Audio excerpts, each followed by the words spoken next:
Throughout all of gaming's history, franchises strive to pull in an audience through interactive gameplay, likable characters, and an immersive story which keeps players on the edge of their seat. Such competition often leads to oversaturated and easily predictable plots that become forgotten to time.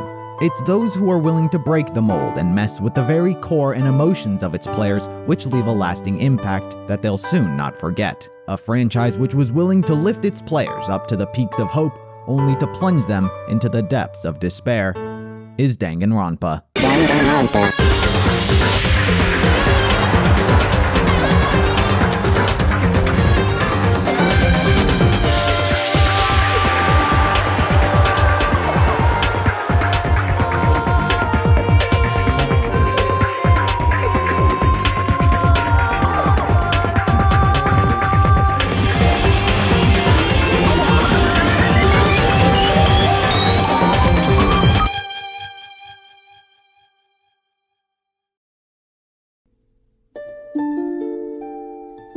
Released on November 25, 2010, Danganronpa was written by Kazutaka Kodaka and developed by Spike Chunsoft. The game was originally prototyped under the title Distrust. The premise and setup for the plot remained almost the same. 15 unique high school students would have to solve a series of murders within an allotted period of time. The art style, while still animated, was much more realistic and gritty, which came across in the more gruesome elements of the game, particularly its executions. The character of Junko was killed by a simple guillotine, and the blood was all notably red. Such grisly aesthetics made it specially difficult to market to a wider audience. Distrust was inevitably cancelled and reworked to a more market-friendly product. The style goes for a self-described aesthetic called psychopop. The blood was all changed to pink, and everything was given a much more energetic and fun vibe. Distrust prototype would go on to be what was the base for Danganronpa Trigger Happy Havoc. These murder mystery visual novels keep the player in as much of a dazed and confused state as the characters themselves. Unfolding the secrets of the school, world, and even classmates before your very eyes, its nature of revealing details very sporadically and often through sometimes missable interactions leaves much of the chronology scattered and unorganized. Part of the fun of Danganronpa is piecing the puzzle together, whether that be the murder mysteries you're forced to solve or the much larger timeline of events. So, I decided it was time I collected all of the information possible on the story and characters and gave you the complete, unabridged timeline of Danganronpa. The whole story begins thanks to a single man named Izuru Kamakura. Not much is known about the individual himself, but for whatever reason he had a desire to create and spread hope around the world. Hope by proxy represents the best humanity has to offer. He believed hope came from the individual, people with extraordinary talents, and if he could nurture and guide them, helping them unlock their full potential, then it could in turn spread hope elsewhere in the world. This could most effectively be done during the developmental stages of one's life, particularly their school life, high school to be exact. By nurturing the talents of high schoolers by the time of graduation, they'd be fully prepared to enter a career in their given talent. This whole idea came to fruition as he founded Hope's Peak Academy, a school designed to research and develop the talents of predominantly high school-aged children. This wasn't like any other school, however, where students were allowed to qualify through an entrance exam. Instead, it was the school itself who scouted its students, where if you were chosen, you were allowed to enter and be one of their chosen ultimates. The only qualifications were that they had to currently be enrolled in high school, and they were at minimum 16 years of age.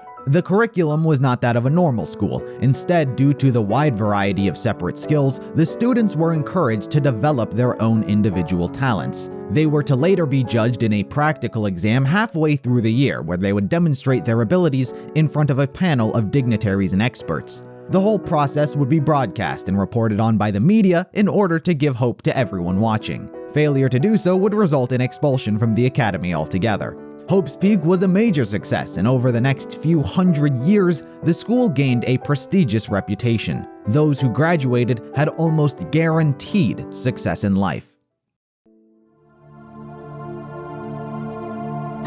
While Izuru has since long passed, various headmasters had taken up the mantle of leadership, guiding the future generations to a world of hope.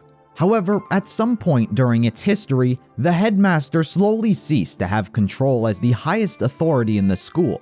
Instead, it went to the steering committee, a group of scientists who all research human talent. They are primarily led by 4 individuals. They have absolute say in what Hope's Peak does with its finances and resources, however, they control things from the shadows. Any controversies the Academy finds itself in will often get blamed on the headmaster at the time. Speaking of which, the headmaster at the time, Kazuo Tengen, was stepping down and passing on the responsibility over to Jin Kirigiri. The Kirigiri lineage comes from a long line of detectives, and thus his family was very strict about him becoming one himself. However, he refused. He showed an unusual and very deep interest in the premise of talent, even believing luck to be one itself. His father Fuhito loathed and ended up disowning him for not following in the footsteps of his ancestors. He was a disgrace to the family name. Naturally, Jin would inevitably be drawn to Hope's Peak as a career. However, in his personal life, he fell in love. At some point in time, he had married a woman from the Uzuchi family. The two were inseparable, and they eventually had a daughter whom they would name Kyoko. The two raised her through her infant years and into her early childhood. Even one of Jin's friends, Koichi Kizakura, got to see how much he loved her. He and Jin had known each other for quite a long time, and Koichi would later find a profession at Hope's Peak as well as one of their talent scouts. News of Kyoko's existence eventually reached Jin's father, and he re-invited his son back into the family. However, his intent was filled with ulterior motives. If his son wouldn't be the heir to the Kirigiri detective clan, his granddaughter would. He began to train Kyoko in the strict teachings of detective work. While he and his father hated each other, the only reason they were even still communicating was thanks to Jin's wife, who supported him throughout it all. While Jin despised the fact that his daughter was being forced into the family traditions, he likely permitted it to satisfy his father in a type of middle ground. However, that all changed when his wife fell ill. When Kyoko was only 7 years old, her mother was hospitalized due to a sickness and was on her deathbed. Kyoko and her grandfather were abroad, continuing their detective work. Jin attempted to reach out to them time and time again to tell her about her mother's condition. However, his father refused to aid his family. To him, detective work was far more important than even a dying family member. He refused to allow Kyoko to see her dying mother. She inevitably passed with only her husband by her side. To Jin, this was understandably the final straw. He severed all ties to his family whatsoever, with no intention of ever looking back. While he still loved Kyoko and would never forget her, his father would never hand her over, and so he kept custody of her for the foreseeable future. Fuhito raised Kyoko to hate her father for abandoning the family's traditions. Despite this, Kyoko would grow to love her grandfather as he taught her everything she knew about detective work, and would look out and protect her under any circumstance. But as for Jin, now with his professional life having come to a standstill, his focus became his career as the headmaster of Hope's Peak Academy. While he was Kazuo Tengen's successor, Jin still kept him on as an advisor to the school, and worked closely with his longtime friend Koichi, who was responsible for scouting the students. On the surface, everything was running smoothly as should, but in the dark underbelly, a plan was brewing by the heads of the school. The steering committee sought to use the knowledge they had accrued over the years to no longer just nurture talent, but create it. They wanted to create an individual who was the embodiment of hope with every single talent known to man. A true symbol of hope. This concept was originally known as the Hope Cultivation Plan, however would also be known as the Izuru Kamakura Project, named after the founder of Hope's Peak. To fund this project, as well as having taken on some financial trouble in recent history, the steering committee came up with a way to pay for and fund everything without drawing negative attention from the public. For the first time in history, they opened Hope's Peak to normal, everyday students.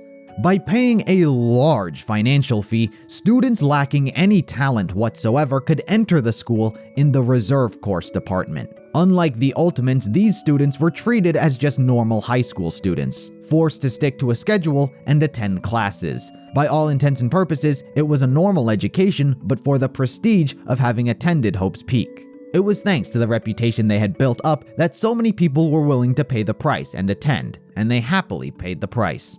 All the while, neither they nor their parents knew that they were just cash cows for the steering committee. While the public at large didn't think much of anything about Hope's Peak's doings, not being aware of its more shady practices, it did catch the attention of some former students who had since graduated the academy, particularly Kyosuke Munakata. He was the super high school level student council president of the 74th class. He is an incredible leader and too believes much in the concept of hope and wanting to spread it. However, during his time attending the academy, he had caught wind of some of the very negative rumors surrounding its practices. Upon graduation, he thought it was in need of new leadership, and Jin Kirigiri wasn't fit for the position. Munakata's goal was to stay close and in good faith with the academy, and particularly Jin. He decided to open an overseas branch of Hope's Peak where he himself would slowly climb up to the same influence and ultimately seize power over the academy in an effort to restore the highly respected academy to that status. Jin was none the wiser to his plan and even assisted Munakata, trusting him a great deal. Kyosuke's building was also being funded by the Reserve Corps students, though he wouldn't know for some time. Despite the various rumors floating around, if he wanted to get to the bottom of the dark side of Hope's Peak, he needed evidence and people close to the ground. This is where his friends come in. Chisa Yukizome, the ultimate housekeeper, and Juzo Sakakura, the ultimate boxer. The three of them were in the same class and had become very close friends throughout their time. They had a nigh unbreakable bond and determined the day of their graduation that they could do anything if they stuck together, which is where Kyosuke's concern regarding Hope's Peak was first expressed. After some time had passed, it was devised that both Chisa and Juzo were to take up jobs at Hope's Peak and investigate subtly. Juzo got a job as security, while Chisa was to become a teacher. Kyosuke personally recommended her to Jin, which he promptly hired her because of. She was to be the assistant to Koichi Kizakura for Class 77B. Due to his drunken nature much of the time, he had her take most of the responsibility teaching his students. However, Koichi's intuition still proved sharp, as after learning that Kyosuke had recommended Chisa, he warned Jin to be wary of him as his power and influence had been growing, and he didn't want his position as headmaster to be overthrown. Nevertheless, Chisa began her new undercover job by teaching the students of Class 77B, those of who would go on to become some of the most important figures in the timeline. Nekomaru Nidai, the ultimate team manager. Behind every great athlete, there is a manager. Despite his large build and incredibly healthy physique, initially Nekomaru didn't have an interest in sports due to his own physical condition. He was born with a heart defect that left him bedridden and confined to the hospital for much of his childhood. Doctors told him that he'd only live until the age of 20. He was a weak and feeble individual, but this was just the life he was forced to live. Frequent trips to the hospital made it almost impossible for him to gain friends. But it was at this hospital that he met a boy named Daisuke. He too was suffering from the same medical condition as himself. Daisuke was a team manager, well loved amongst his players, and Nekomaru saw just how much all of them cared for each other.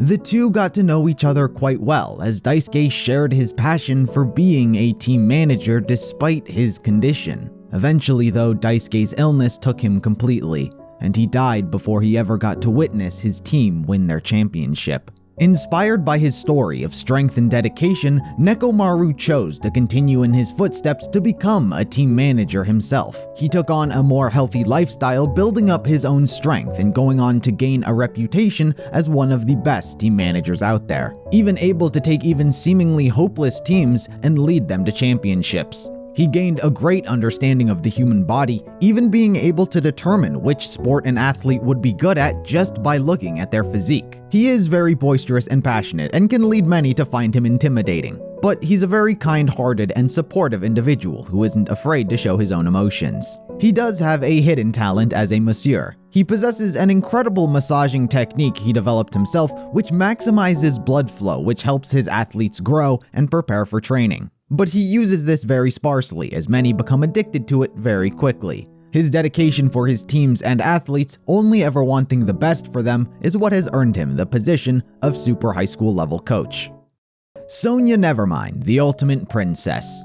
Born into the kingdom of Novoselic, Sonia was destined from birth to be their princess. Novoselic is an extremely small country governed by absolute monarchy. Despite this, the people have absolute faith in the royalty as they, time and time again, have protected the kingdom and its people from neighboring countries. The population is small, but the people within it live comfortable lives in a thriving economy. Sonia was forced to learn many different social etiquettes and procured knowledge about things such as leadership, foreign languages, economics, international law, and diagnostic medicine. Her life and her social status was unlike anyone else's, so she didn't have many friends and nor people who could understand her true feelings. She was always a princess before she was a person. She was to value the country and the people over herself. She does have an academically curious mind. Considering her country has a peculiar set of laws, culture, and tradition, she always had an interest in learning about much of the outside world's countries and languages. She, in modern day, is able to speak, read, and write in 30 languages so far. Because of her curious mind and wanting to expand her knowledge, it gave her an interest in many topics that were forbidden by her country, such as the occult and popular television dramas. She is incredibly polite and wishes to be treated like a normal high school girl when enrolled into Hope's Peak, but can often come off as odd due to her unfamiliarity with Japanese culture and phrases. My femininity is hella boss. Her dedication to her country and willingness to put it over herself, willing to die a meaningful death for it and its people, is what has made her the super high school level princess.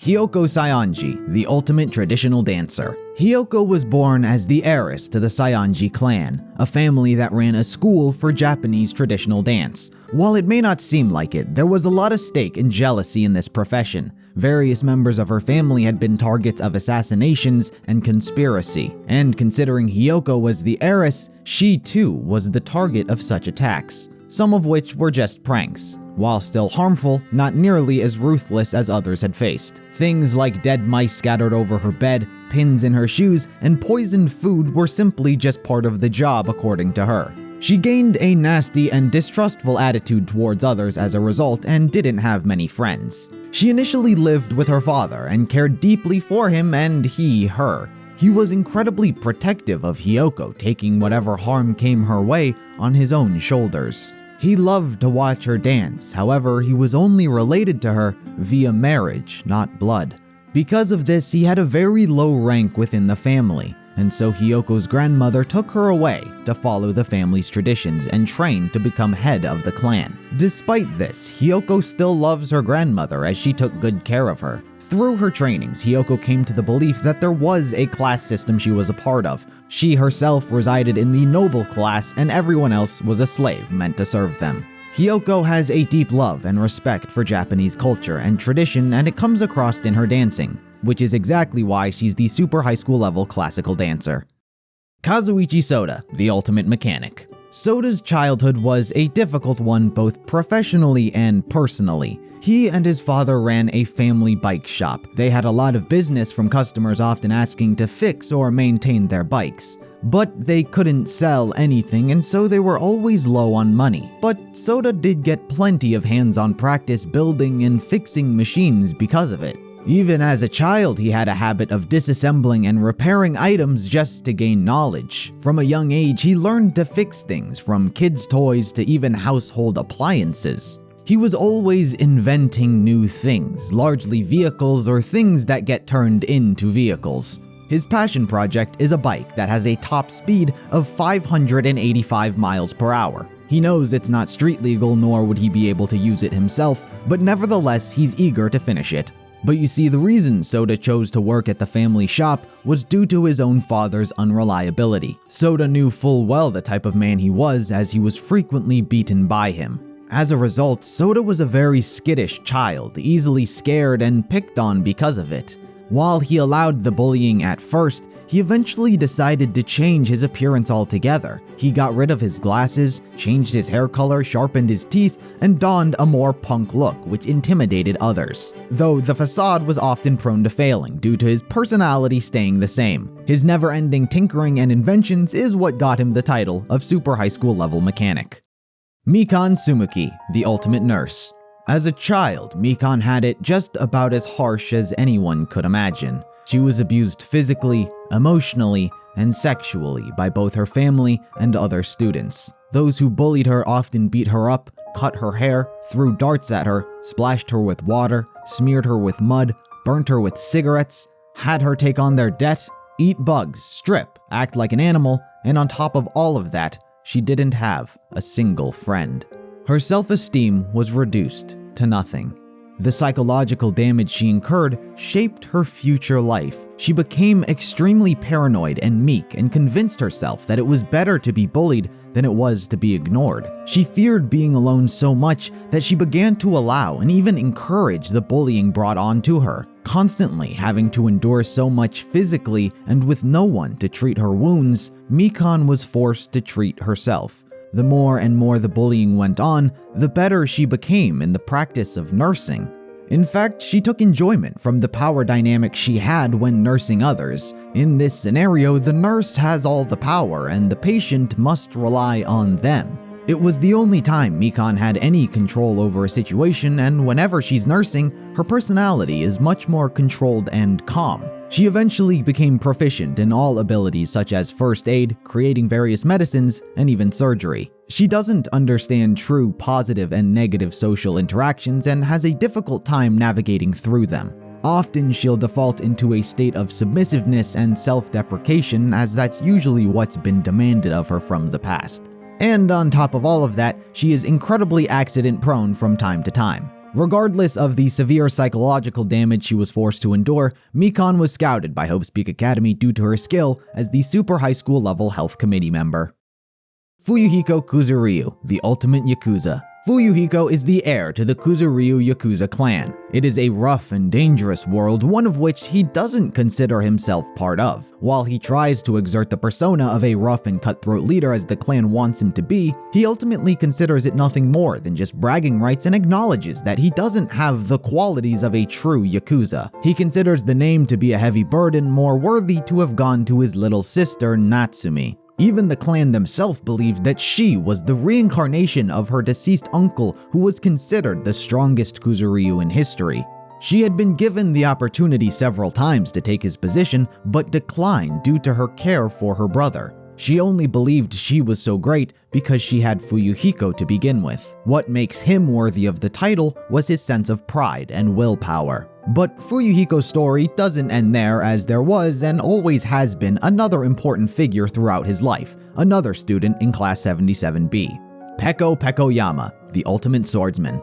Abandoned at birth, Peko was taken in by the Kuzuryu family and trained to be the bodyguard and personal hitman to Fuyuhiko. The two were raised alongside each other, where Peko was conditioned to be extremely loyal to him. She was taught to see her existence as nothing more than a tool for her master to use, calling into question her own humanity, all of which made it that much harder for her to express her true emotions. She protected him many times throughout his life. When his parents fought, almost resulting in his death being caught up in the aftermath, it was Peko who shielded him. When Fuyuhiko went to the zoo and challenged the king of the monkeys to a fight, it was Peko who had to step in and protect him. The two were even kidnapped at one point, but managed to escape into the mountains. Peko tried to cheer Fuyuhiko up, but only made him cry as she attempted to express emotions she was unfamiliar with, like smiling and consolation. Fuyuhiko saw straight through her facade and knew that in reality, she was just as frightened as he was. But it was thanks to her abilities as a swordsman that they eventually managed to be saved. The two understandably formed romantic feelings for each other, but found themselves uncertain whether or not to pursue such emotions, as Peko was meant to be a tool and Fuyuhiko wished that she could just be herself. Both of them were scouted by Hope's Peak Academy as the super high school level gangster and the super high school level swordsman. Akane Owari, the ultimate gymnast. Akane comes from a life of poverty. Her parents would frequently change, and she doesn't exactly hold a soft spot in her heart for the various individuals who are in charge of taking care of her. What she did gain, however, were many siblings, all of which she cared for deeply. Being the eldest, she felt as though it was her job to take care of, protect, and be their parental figure. It was made even more difficult due to where they were living, as it was not uncommon to find dead bodies in the mornings. Always on the brink of starving, Akane came to value food more than anything. She was always scavenging through trash cans, fighting other people over theirs, and foraging eggs from trees and the sort. It was a ruthless neighborhood, accentuated by the fact that she used to be chased down and beaten by men and the occasional stray dog. The men were often perverts chasing to sexually harass her. Through her fleeing, she became quite good at parkour and traversing the environment. In fact, her pursuers eventually stopped once she became stronger than them. But unfortunately, it was a problem in her home as well. Her stepmother's boyfriends would often grope her and make her serve them food while not wearing any underwear. This was just the norm for Akane and the life she lived. To provide for her siblings, she had many jobs, the most prominent one being as a waitress. Doing so, she was at times capable of stealing leftovers to bring to her family. One patron of her restaurant was an old gymnastics coach who too used to grope her on occasion, telling her how fantastic her body was. He was the one who suggested that she do gymnastics, and while she resisted at first, she eventually decided to give it a shot. All of her experience of running from perverts proved valuable as she was an incredible natural talent. She eventually competed in tournaments for the money, and over time she earned enough to move to a new house with her siblings. Through her many experiences, she grew to have a keen intuition, trusting her gut whenever she needs to make a decision. It is because she cared for her siblings that she pursued gymnastics and became the super high school level gymnastics club member. Ryota Mitarai, the ultimate animator. Since he was a child, Ryota wished to spread hope through the world via his own anime. It, in a way, saved him from the cruel world he lived in, constantly being teased and made fun of for simply liking anime. Since childhood, he began drawing and animating, dedicating all of his being to his craft, valuing it more than even himself. He was often overworked and stretched to meet deadlines. However, his anime was truly magical. He could move people to tears in an instant, get them to feel whatever emotion it was he wanted them to feel, but it was all thanks to a certain trick. Secretly, his videos were subtly manipulating the viewer's brains through lights and imagery. In a way, it was brainwashing them. It's not something that he used for dark reasons, however, though it was enough to get him scouted as the ultimate animator. Ryota's experience also comes with an unexpected addition to Class 77. Due to being overworked, he would sometimes pass out in the dormitories of the school. One student saw him and chose to help him out. The ultimate imposter. Born with no family to be a part of, no name to be referred to, and no identity to call their own, their life seemed without meaning and their existence undetected. The only thing they wanted was the one thing they couldn't have, a normal life. In this sadness, he took comfort in fast food and gained some weight. The closest he could ever get to living a normal life was through stealing others' identity. Through extensive research, he could impersonate others flawlessly. Through both personality and voice, none were the wiser to his deception. Even despite a noticeably heavier body, his impersonation was so good it did not affect his ability to fool others. Regardless, he hated this way of life and the constant lies he was forced to tell. But if he wanted to exist, it was something he had to do. Such talent got him scouted as the super high school level imposter. The identity he copied most of the time was that of Byakuya Togami, an underclassman who's yet to enter the story for now. He copied him as his existence was the most complete the imposter had ever seen. After meeting Mitarai in the hallway, he chose to help him and take care of him. He then took up the persona of Mitarai so the real him could spend all of his time animating while the imposter could live life normally. His impersonation of Mitarai was so good, the rest of his class never noticed. The two became roommates and lived together. Gundam Tanaka, the ultimate breeder. As a child, Gundam grew up under the care of his mother. The two seemed to have a pretty good relationship, however, she was a terrible cook. This was the basis for his belief that his body was brimming with poison. By that I mean Gundam suffers from chunibyo, a part of someone's life where they believe themselves to have special powers that only they possess. They are immersed in the fictional world and every aspect of the real world is transformed to fit and mold their story. In Gundam's case, he was given evil powers from the underworld and will practice the dark arts and alchemy. It's never directly stated that this was the reason he never had any friends or even being the result of so. But Gundam, regardless, didn't like crowds or large groups, going so far as to dislike even making physical contact with others. This led him to frequently skipping out on school sports days and never holding hands with other children. He considered the nurse of the school to be an ally of his, as he was allowed to take refuge in the infirmary to avoid such social interactions. But what he lacked with humans, he made up for with animals. Gundam had a deep, empathetic connection with nature and its wildlife, and thought that they were more trustworthy to begin with. He feels he understands their emotions to a level most don't understand. Due to this, he will actively avoid getting involved with any livestock or other animals fated to be slaughtered and eaten. Gundam's achievements shone through with his animal research, saving endangered species, and hybridizing breeds. He can tame even the wildest of animals and claims to be able to understand their language once a deep enough bond is formed. Through his caring, he's built up a group which equally understand and respect the animals' rights. He shares his information and findings on his blog, which he equally claims to be a cover about his dark arts. Despite his dark and evil persona, he has a genuine care for his animals' well-being and a softer side which sometimes shines through every now and then. This is what makes him the super high school level animal breeding committee member. Ibuki Miyoda, the ultimate musician. As a teen, Ibuki attended an all-girls high school where she joined a light music club named Black Cherry. She wrote all of the songs that she herself performed, and they reached the highest-grossing singles in the country. Ibuki later left the group due to creative differences, and proceeded to not follow the trends of music, instead playing whatever spoke to her heart, heavy metal. In fact, whenever someone listens to her music for the first time, it is not uncommon for them to get knocked unconscious due to its sheer pain. She can even play bass and drums on her guitar simultaneously. Such passion is what made her the super high school level light music club member. Mahiru Koizumi, the ultimate photographer.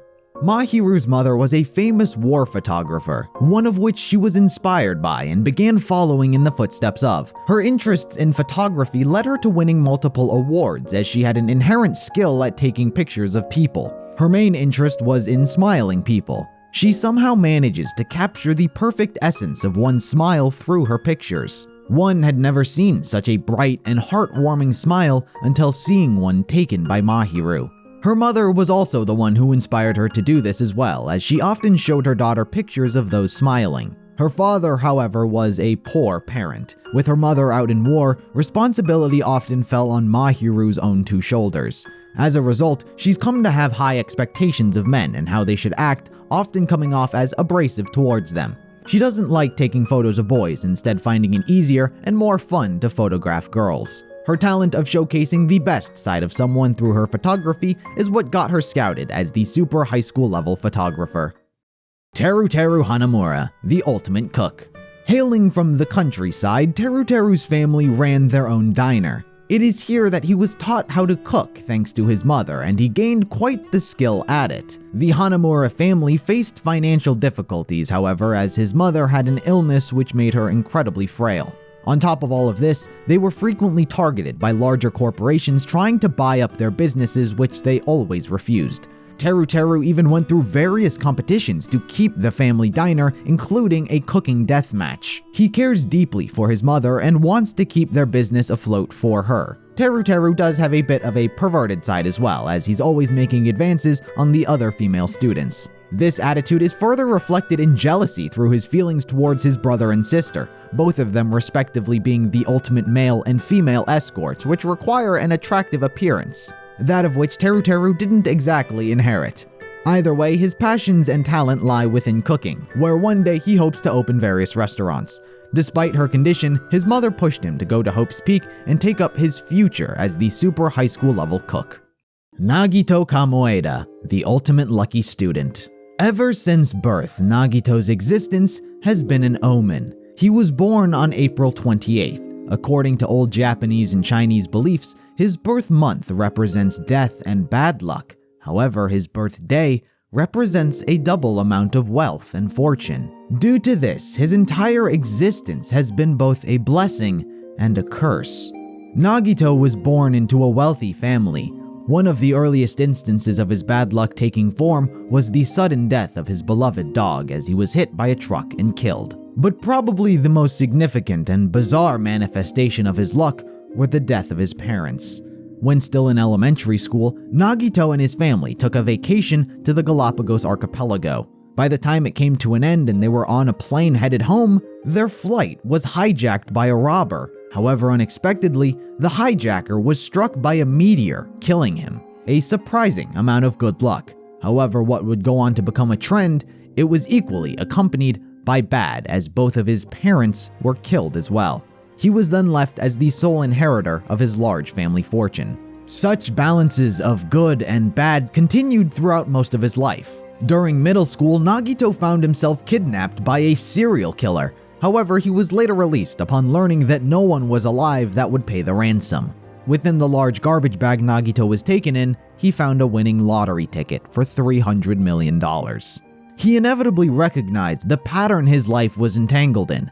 All horrible events are followed with something hopeful. Because of this, he never quite had genuine happiness, because he always knew that whenever something bad happened to him, something good was waiting just around the other corner, or vice versa. He accepted being alone for the rest of his life, as he didn't want anyone else around him to suffer with what bad luck usually results in death. His attitude eventually became more of an obsession. He had grown so accustomed to his lifestyle that he lost all meaning and purpose to live. Someone with such bad luck as him could never be the true embodiment of hope, which is exactly why he began idolizing Hope's Peak Academy and the students in it. They are capable of harnessing absolute hope with their own free will. Nagito sought to become a stepping stone for said hope. Eventually, he won Hope's Peak's lucky student drawing and was accepted in. While he initially refused the offer, having reduced his own self-worth, he was later convinced to accept and become a student. He didn't have any worry of his bad luck affecting the other students, as their hope could negate and overcome whatever negative circumstance he created. But as the trend goes on, with all good luck, there is bad. Just before being drawn as the winner, Nagito was diagnosed with lymphoma and frontal temporal dementia, with a life expectancy of 6 months to a year to live. Nevertheless, Nagito has formed quite the delusion of hope. For the worse the situation, the stronger the hope that will follow, even if the bad luck is of his own making. His luck, both good and bad, are what has given him the title of Super High School Level Lucky Student. Chiaki Nanami, the ultimate gamer. Not much is to be said about Chiaki's past. She is extremely interested in video games and is exceptionally skilled in all genres, having maxed out high scores in many games. Because of this, she usually keeps to herself and has difficulty making friends. She believes her talent is unable to make her friends to begin with. Despite being quite analytical, her focus on games often makes her oblivious to her surroundings, bumping into people and objects, and sometimes even forgetting to eat and breathe. While her backstory is quite simple compared to most, she is the ultimate high school level gamer. There were other students part of Class 77, however they were split off in Group A. These include the likes of Soshun Murasame, the ultimate student council president who took over after Munakata graduated, Yasuke Matsuda, the ultimate neurologist, Yuto Kamishiro, the ultimate secret agent, Santa Shikaba, the ultimate botanist, and Shinobu Togami, the ultimate secretary. Those are the only other named students a part of Class 77 that we're aware of. But don't worry just yet, since they're all going to play their role here soon enough as well. But probably the single most important figure in all of this isn't an ultimate student at all. No, instead it was someone with no talent whatsoever, a reserve course student named Hajime Hinata. Ever since he was a kid, he admired Hope's Peak Academy, always dreaming of attending it himself. He always wanted to be a part of something bigger than himself, something that he could be proud of. But the problem was he possessed no talent whatsoever. He was completely talentless. His parents did enroll him into the reserve course, but even still he felt he was unworthy, not good enough to be at the academy in the first place. Due to his complete normalcy, he had been approached to join the Izuru Kamakura project by the school, however was hesitant at the beginning.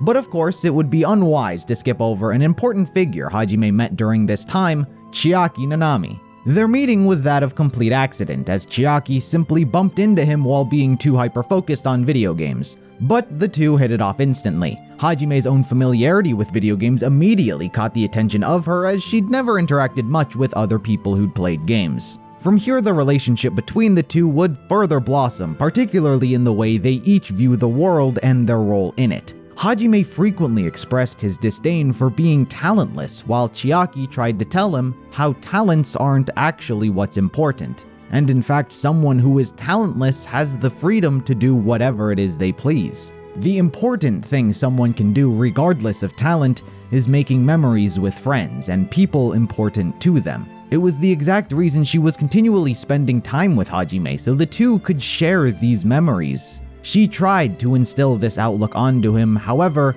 it was impossible. Hajime was not proud of the person he was. He wanted something he could show off to the others, and he eventually succumbed to his desire to have talent. Under the tutelage of Chisa, Class 77 spent their school year growing closer together. The person who really helped them do so was Chiaki. Chisa had pushed her more to make friends with the others. It all started with Hajime, and slowly but surely, Chiaki came out of her introverted shell. She became much more personable, and the other students saw her as their class representative. Through festivals, class trips, and seasonal events, Class 77 all became friends thanks to the likes of Chiaki and Chisa. Admittedly, there's not many specific events that stand out through their school life, but probably the most important one was a murder that took place. It all revolves around Fuyuhiko's younger sister Natsumi. As told during his backstory, she relinquished her position to be the leader of the Kuzuryu clan to her brother. However, that didn't stop her from wanting to be an ultimate herself. She felt as though she was being left behind, or was about to be, deserving to be part of the main course along with her brother. So instead, her family paid to get her a part of the Reserve Corps students, in the same class as Hajime. It's not hard to imagine that Natsumi's attitude was different to most. Being involved with the Yakuza, she had a very sharp tongue and twisted view of the world. She wanted to be a part of the main course so bad that she began bullying Mahiru in hopes to get her to drop out. But her twisted sense of humor implied she was even willing to kill her to get it. Mahiru's friend Sato was very protective, and after having confrontation after confrontation with Natsumi, the threat of murder was too far for her. The next day, Sato killed Natsumi. But it wasn't a clean execution, as she was almost caught by the likes of Mikan, Hiyoko, Ibuki, and Mahiru. Sato managed to create a scenario which made it seem like she heard a noise come from the locked room and is trying to investigate. And it is here where all of the girls uncover Natsumi's dead body. Uncertain what to do, they all inevitably decide to not get involved. They leave the crime scene without touching anything, and Sato almost gets away with it. But Mahiru found some evidence which led her to believe that Sato had killed her. On the third day after the murder was discovered, Mahiru confronted Sato with a picture she took of evidence. Sato tried to explain how she did everything just to protect her, and it was an accident. Inevitably, Mahiru chose to believe her and got rid of the photo. But Fuyuhiko had found the evidence, and due to a combination of rumors already floating around about Sato's involvement with his sister, he became almost confident that she was behind all of this. Fuyuhiko then killed Sato with a baseball bat. Both of these killings were then covered up by Hope's Peak. A story was created which made it seem like a pervert was responsible for Natsumi's death, and Sato simply died from the shock of losing a classmate. This was the event that pushed Hajime over the edge. He knew the school was covering it up, and he was devastated after having just talked to Natsumi about her dreams of being an ultimate and having talent. So he took up the school's offer to be a test subject for the Izuru Kamakura project, and the experiments began. To make a long story short, by all terms, it worked. Hope's Peak had managed to artificially create a man possessing all talents. Hajime's identity was changed to Izuru Kamakura, and he was marked as expelled to cover up his disappearance. By all stretches of the imagination, the Hajime he used to be was gone. To create this new individual, all of his memories, senses, emotions, thoughts, and hobbies were shoved down into the deepest parts of his mind, where they were likely never to resurface. The Hajime he was now was cold, emotionless, and perfect. He was then kept secret from the rest of the world, taught in secret about the school's ideology and about Hope. But being so perfect came at a cost. The world became predictable, and he was so bored of it. For the next foreseeable few months, Izuru would be kept in his room on Hope's Peak's grounds, but away from any other student interaction. Finally, there was one last significant event that occurred in the school year. The whole incident regarding Natsumi understandably affected the morale of the entire class. This was worrisome, particularly to Nagito, as everyone's practical exams were coming up. He felt as though it was an inappropriate time to give a test when they weren't at 100%. He expressed these worries to Chisa, however, she declined. This led Nagito to devise his own plan. Sort of. He did place bombs inside of the gym, making a bomb threat, but in tandem with this, his luck created a series of circumstances which, to make a long story short, resulted in the detonator getting pressed and the gym exploding, successfully postponing the exams. This resulted in the expulsion of 3 other students who were caught up in it, and as for Nagito, Jin believed his ultimate was too powerful to expel from the school permanently. So instead, he got off with a lesser punishment. He was expelled for 1 year. Kizakura was placed on probation, and Chisa was transferred to the Reserve Course Department. Her time there is never truly seen as a time skip occurs. It is likely that within the months she was there, it allowed her to move more freely and investigate Hope's Peak as she intended, as well as the disappearance of Hajime. But by the time the new school year came around, Chisa was not only welcomed back to the main course, but promoted to be the primary teacher so Kizakura could focus more on scouting. But undeniably, what would be the single most impactful decision that led to the beginning of the end was the scouting of next year's class, Class 78. Of course, not all of these students were responsible for what was to come in any way, shape, or form. In fact, it all came down to a single student in this class, Junko Enoshima. From a very early age in her life, Junko possessed an incredible talent, analytical prowess. She could analyze any situation at an inhuman pace. Her thoughts were incredibly detailed, and her memorization was just about flawless. She could predict what people were going to do before they did them. She could tell what made people happy and what made them sad. The world around her was predictable, and she became apathetic to how boring it was. This is what caused her to take an interest in despair. It was the one thing she thought was unpredictable, and it excited her. One of the earliest instances of her displaying such mischief was when she was a child. She and Yasuke Matsuda, the ultimate neurologist, a part of Class 77A in the present, were childhood friends. In elementary school, Junko had spent over a month building a sandcastle of the Sagrada Familia Church. Understandably, it drew the attention of those all around the neighborhood. But one day, the sandcastle was found destroyed. Junko cried the entire day, which spurred Yasuke to search for the perpetrator responsible for the heinous act. But he found nothing. Despite his best efforts, Yasuke was incapable of discovering any leads to who did it. That was until Junko whispered into his ear that she did it. Understandably confused, Junko asked that he keep it a secret and says that it was just an accident. However, this was just another lie. Junko's true motive was much more despair-inducing. Yasuke's mother suffered from a brain disease which caused her to forget her own son. This led to neglect and abuse. Junko destroyed her sandcastle to draw Yasuke out of his house and away from his mother. Without care, her disease worsened and the symptoms with it. He was further neglected, abused, and it made him ambivalent, distant, and incredibly depressed. His mother eventually died, and Yasuke blamed the doctors for the poor treatment, which is what would spur him on to become the ultimate neurologist. However, at that moment in time, he had no one, except for Junko. He could rely on her, and she was more than happy to do the same for him, promising to always be together. A relationship blossomed between the two, while Junko refers to them as lovers, and emotionally withdrawn Yasuke never saw it the same. He describes his relationship to Junko not one of family, lover, or even friend, but someone just as important as any of them.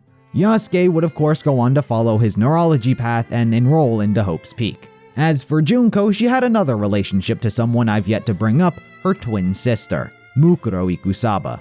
Similarly to Junko, she too possessed talent at a young age, only her interest was in the military. In elementary school, she won a survival game tournament and began writing for military magazines. However, just before middle school, she disappeared. During a family vacation to Europe, Mukuro had vanished, presumed to have been kidnapped. The truth, however, was she joined an elite mercenary group known as Fenrir.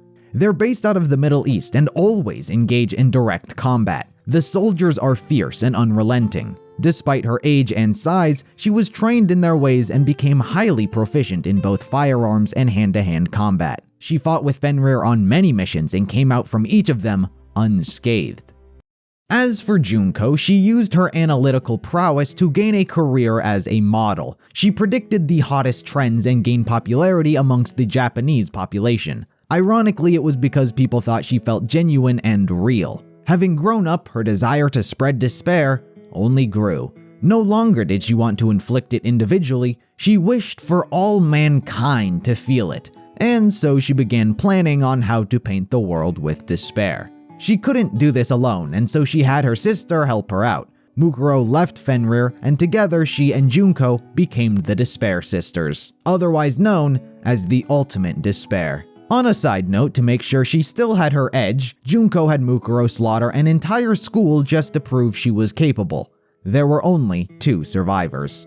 Both of them were enrolled into Hope's Peak as students, Mukuro being the ultimate soldier and Junko the ultimate fashionista, as she hid her true talent behind its facade. However, Junko's enrollment is particularly unique. Unlike her classmates, Junko was not scouted by the school in the traditional sense. Neither was she recommended by the headmaster. Jin nor Kizakura had any hand in her scouting. No, Junko was directly sought out by the steering committee themselves. They were the ones responsible for admitting her into the 78th class, as they felt her talent was guaranteed. She showed so much promise as a fashionista that by enrolling her, it would almost guarantee to make the school look better upon her graduation. However, as the steering committee does after her enrollment, any and all responsibility with regard to her development was then placed on the headmaster. It's uncertain if Mukuro was admitted into the school under similar terms, or if she was separately scouted through traditional methods. Either way, both Junko and Mukuro, the Despair Sisters, were now part of Hope's Peak Class 78. For the most part, everyone here would have a reserved role in the events to come, so I'll leave introductions for this group until they become more central players. Just be aware that these students are running around, becoming friends, building bonds, and having life experiences that they should never forget. Having now infiltrated the beacon of hope around the world, it didn't take her long to get to work. Her analytical prowess quickly pieced together Hope's Peak's recent additions. The reserve course, the money it was bringing in, where was it all going, and the people who held knowledge in the school. Not the headmaster, but the steering committee. Junko targeted them very quickly and uncovered the Izuru Kamakura project, and her imagination yet again got to work.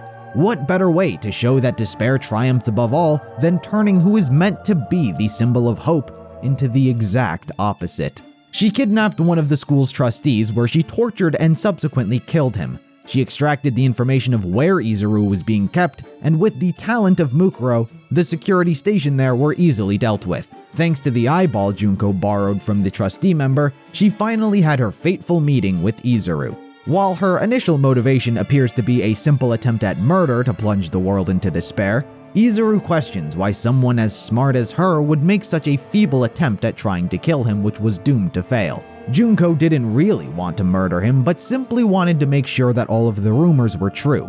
Since they were, she knew that he was exactly the same as her. Such talent, such intellect, has only made the world a boring place. She speaks of how unpredictable and interesting despair is, and asks that he join her side so she can show him. Before they get an opportunity, alarms go off, to which Izuru knocks Junko unconscious and she is brought to the nurse's office. Mukuro is capable of making an excuse which explained her injuries and avoided any unwanted suspicion. But it seems Junko's sales pitch worked, as Izuru told Mukuro that he would be waiting for them and he wanted to see if despair really was as interesting as she was making it out to be. However, on her way out of the hospital, she had what she described as a fateful encounter with Mitarai. Junko is one of the various characters who possesses the gut instinct. Some detect hope, others despair, and for some, just overall situations. For whatever reason, Junko felt like they were destined to work together. She questioned what it was he did, and he sheepishly responded that he's the ultimate animator. She does make fun of him for this initially, which puts him on the defensive, and he instead chooses to prove it to her. He shows her one of his animations, which moves her to tears. Intrigued as to how he can do something so amazing, he divulges his techniques to her, and the brainwashing-esque manipulation that goes along with it. While he believed this was fine as he was using it for positive things, Junko, on the other hand, just got a new addition to her plan. She set up Mitarai in the office of the trustee she killed and made sure he wasn't allowed to leave. Mikan Sumuki had also been kidnapped at this point as she became worried of Mitarai's well-being and stopped by his apartment where she ran into Mukuro. With the wheels beginning to move, by this point Junko had other plans. You see, while at the core of everything she wished to spread despair around the world, the question was also how she was going to go about doing this. In what method showcases just how hopeless the world really is. If by Junko's own hand the world succumbed, then she would be seen as the person who did it. No, she needed a way to turn hope on hope. And that's where she got the idea for a killing game. Forcing a bunch of Hope's Peak students to kill each other would show that despite the fact that they're supposed to go on and inspire the world, they'll plunge it themselves. By using blackmail and secrets of these students, their own selfishness and insecurities will get the better of them.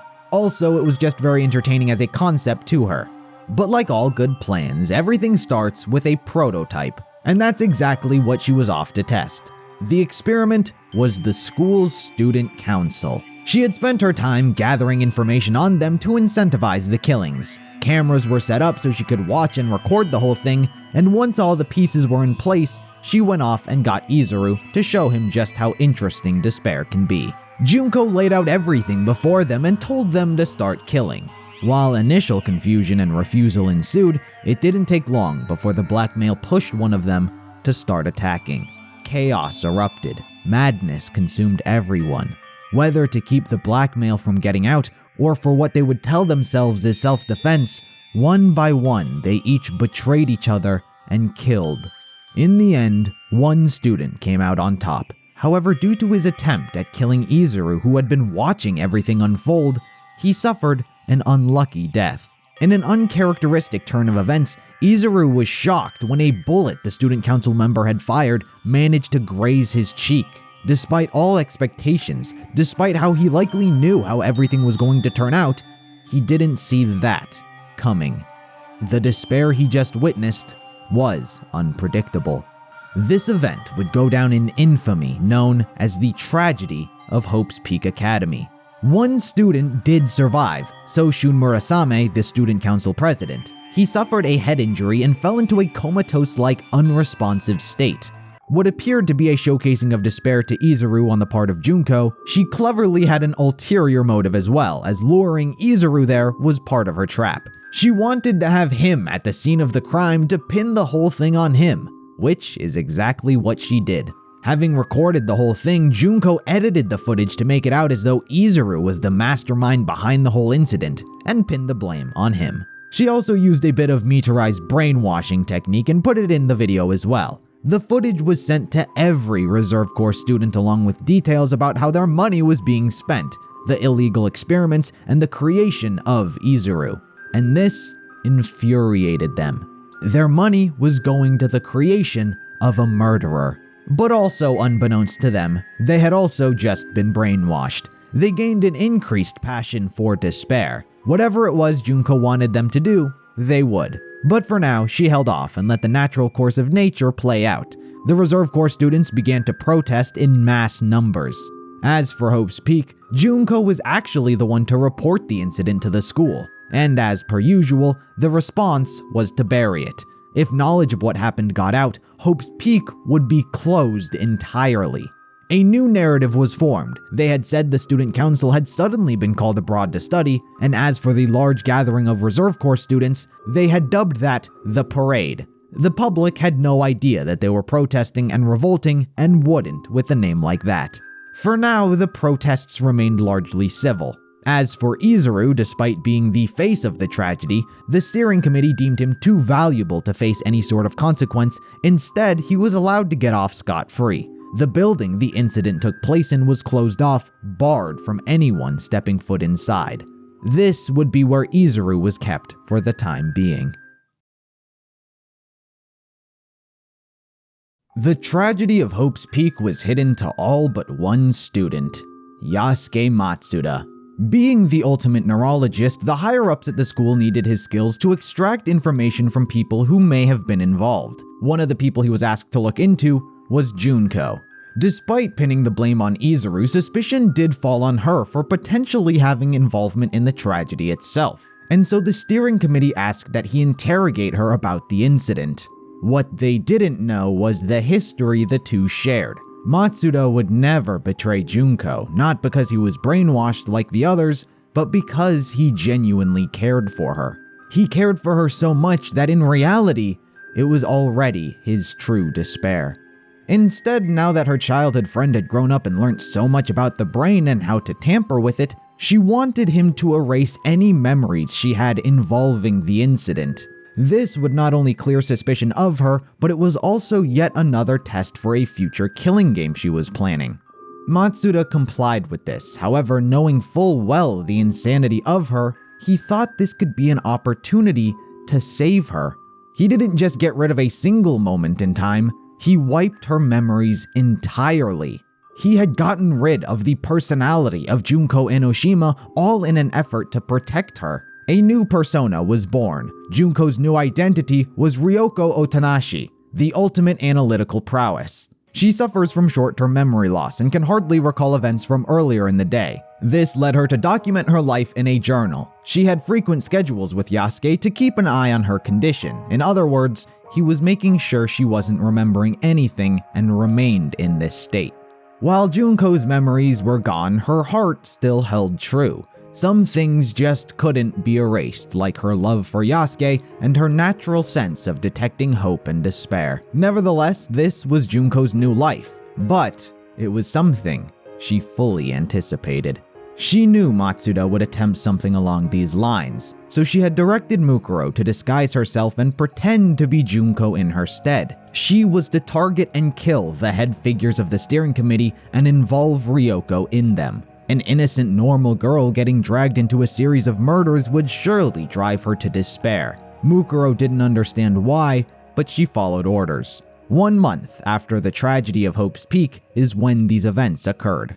These weren't the only players in this story, however. While the steering committee wanted to get to the bottom of the tragedy, so did a few others. First were the Madurai brothers. They were the ultimate bodyguard, 8 identical siblings with superhuman synchronization and communication. They gave off the illusion that they were a single person, immortal, capable of being multiple places at once, as few knew the secret of the brothers. They were the bodyguards of the student council. They feel shame and humiliation for not having been included in the killing game and being unable to utilize their skill to protect them all. They consider themselves the sole survivors of the student council. So for closure, the Madurai brothers are searching for the mastermind responsible for the incident.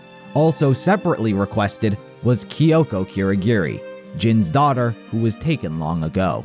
She was actually a student of Class 78, scouted by Hope's Peak as the ultimate detective. The relationship between the two was understandably awkward. It wasn't that of father and daughter, as she had been raised to detest him for his abandonment of family and legacy. During her time in Hope's Peak, they were just related by blood, nothing more. She had done several jobs for her father and the steering committee, having become acquainted with them since arriving. Only this time around, she was asked to investigate Izuru Kamakura and the tragedy of Hope's Peak. Also investigating this mystery was Yuto Kamishiro, the ultimate spy. He's a boy with no distinct characteristics about him whatsoever, so much so that he has almost no presence to begin with. People hardly recognize that he's there, and he seems to naturally blend in. He honed such talents to eavesdrop and spy on people, earning him his title. Ironically, he was spurred on to start investigating by Ryoko, obviously unaware of her actual involvement and identity. And from here, a series of events take place. Mukuro would follow Junko's plan and target the steering committee, killing them and involving Ryoko in its circumstance. The first member was hanged. Mukuro lures Ryoko out, claiming she stole her memories, her journal where she documents her life, which is where she first sees the body. But after running away in fear, the body disappears, even to Mukuro's confusion. What had happened was Matsuda's involvement. His willingness to protect Junko at all costs pushed him even so far as to hide and dispose of dead bodies that might draw unwanted attention to her. He had secretly been following her, making sure that she avoids such death, and this wouldn't be the last time he did this. They do have a small run-in with some of the Madurai brothers, as Junko was one of their suspects. Being nothing but a nuisance, Mukuro fights them, believing it to be just one person, while one of the other brothers pursues Ryoko. However, thanks to her analytical prowess, she outsmarts and evades him, inevitably trapping him under some collapsed shelves. As for the brother fighting Mukuro, she snaps his neck. Presumably, she also went off and killed the other trapped brother Ryoko faced. As for Yasuke, his neurology skills weren't just needed to question Junko, they were also needed to question the only surviving member of the tragedy, Soshun Murasame. It is learned that he had since recovered from his comatose-like state, however has been acting to still suffer from it. The truth was what he went through was traumatizing. He was apathetic, unstable, and very tired. The person he once was is dead. And that's only more prevalent, as once Matsuda questioned him about Junko, he went berserk. From a body that hardly showed any signs of moving to a frantic and mad psychopath, he began screaming about Junko and killing her. The Soshun who used to exist was no more. To protect Junko from the information he knew, Matsuda strangled him right then and there. His death was covered up by the school as a suicide.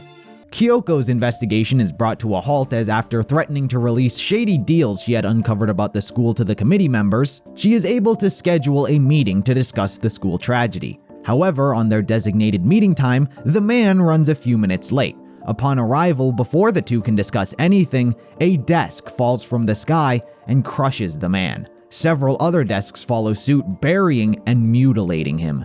Mukuro stood atop the school and targeted Kyoko as well. Though she was incapable of discerning who it was and avoided the falling desks, she fails to find the culprit, and yet again, the body goes missing. She reports her findings to her father and tells him to warn the other steering committee members, for which all he asks is that she be careful on the investigation. Back with Ryoko, she would have a run-in with one of her fellow classmates, Makoto Naegi. While their interaction would be brief and largely uneventful, yet another Madurai brother appears, for Ryoko has become their prime suspect. Makoto is taken hostage and threatened to be killed, however Mukuro, as herself this time, saves him.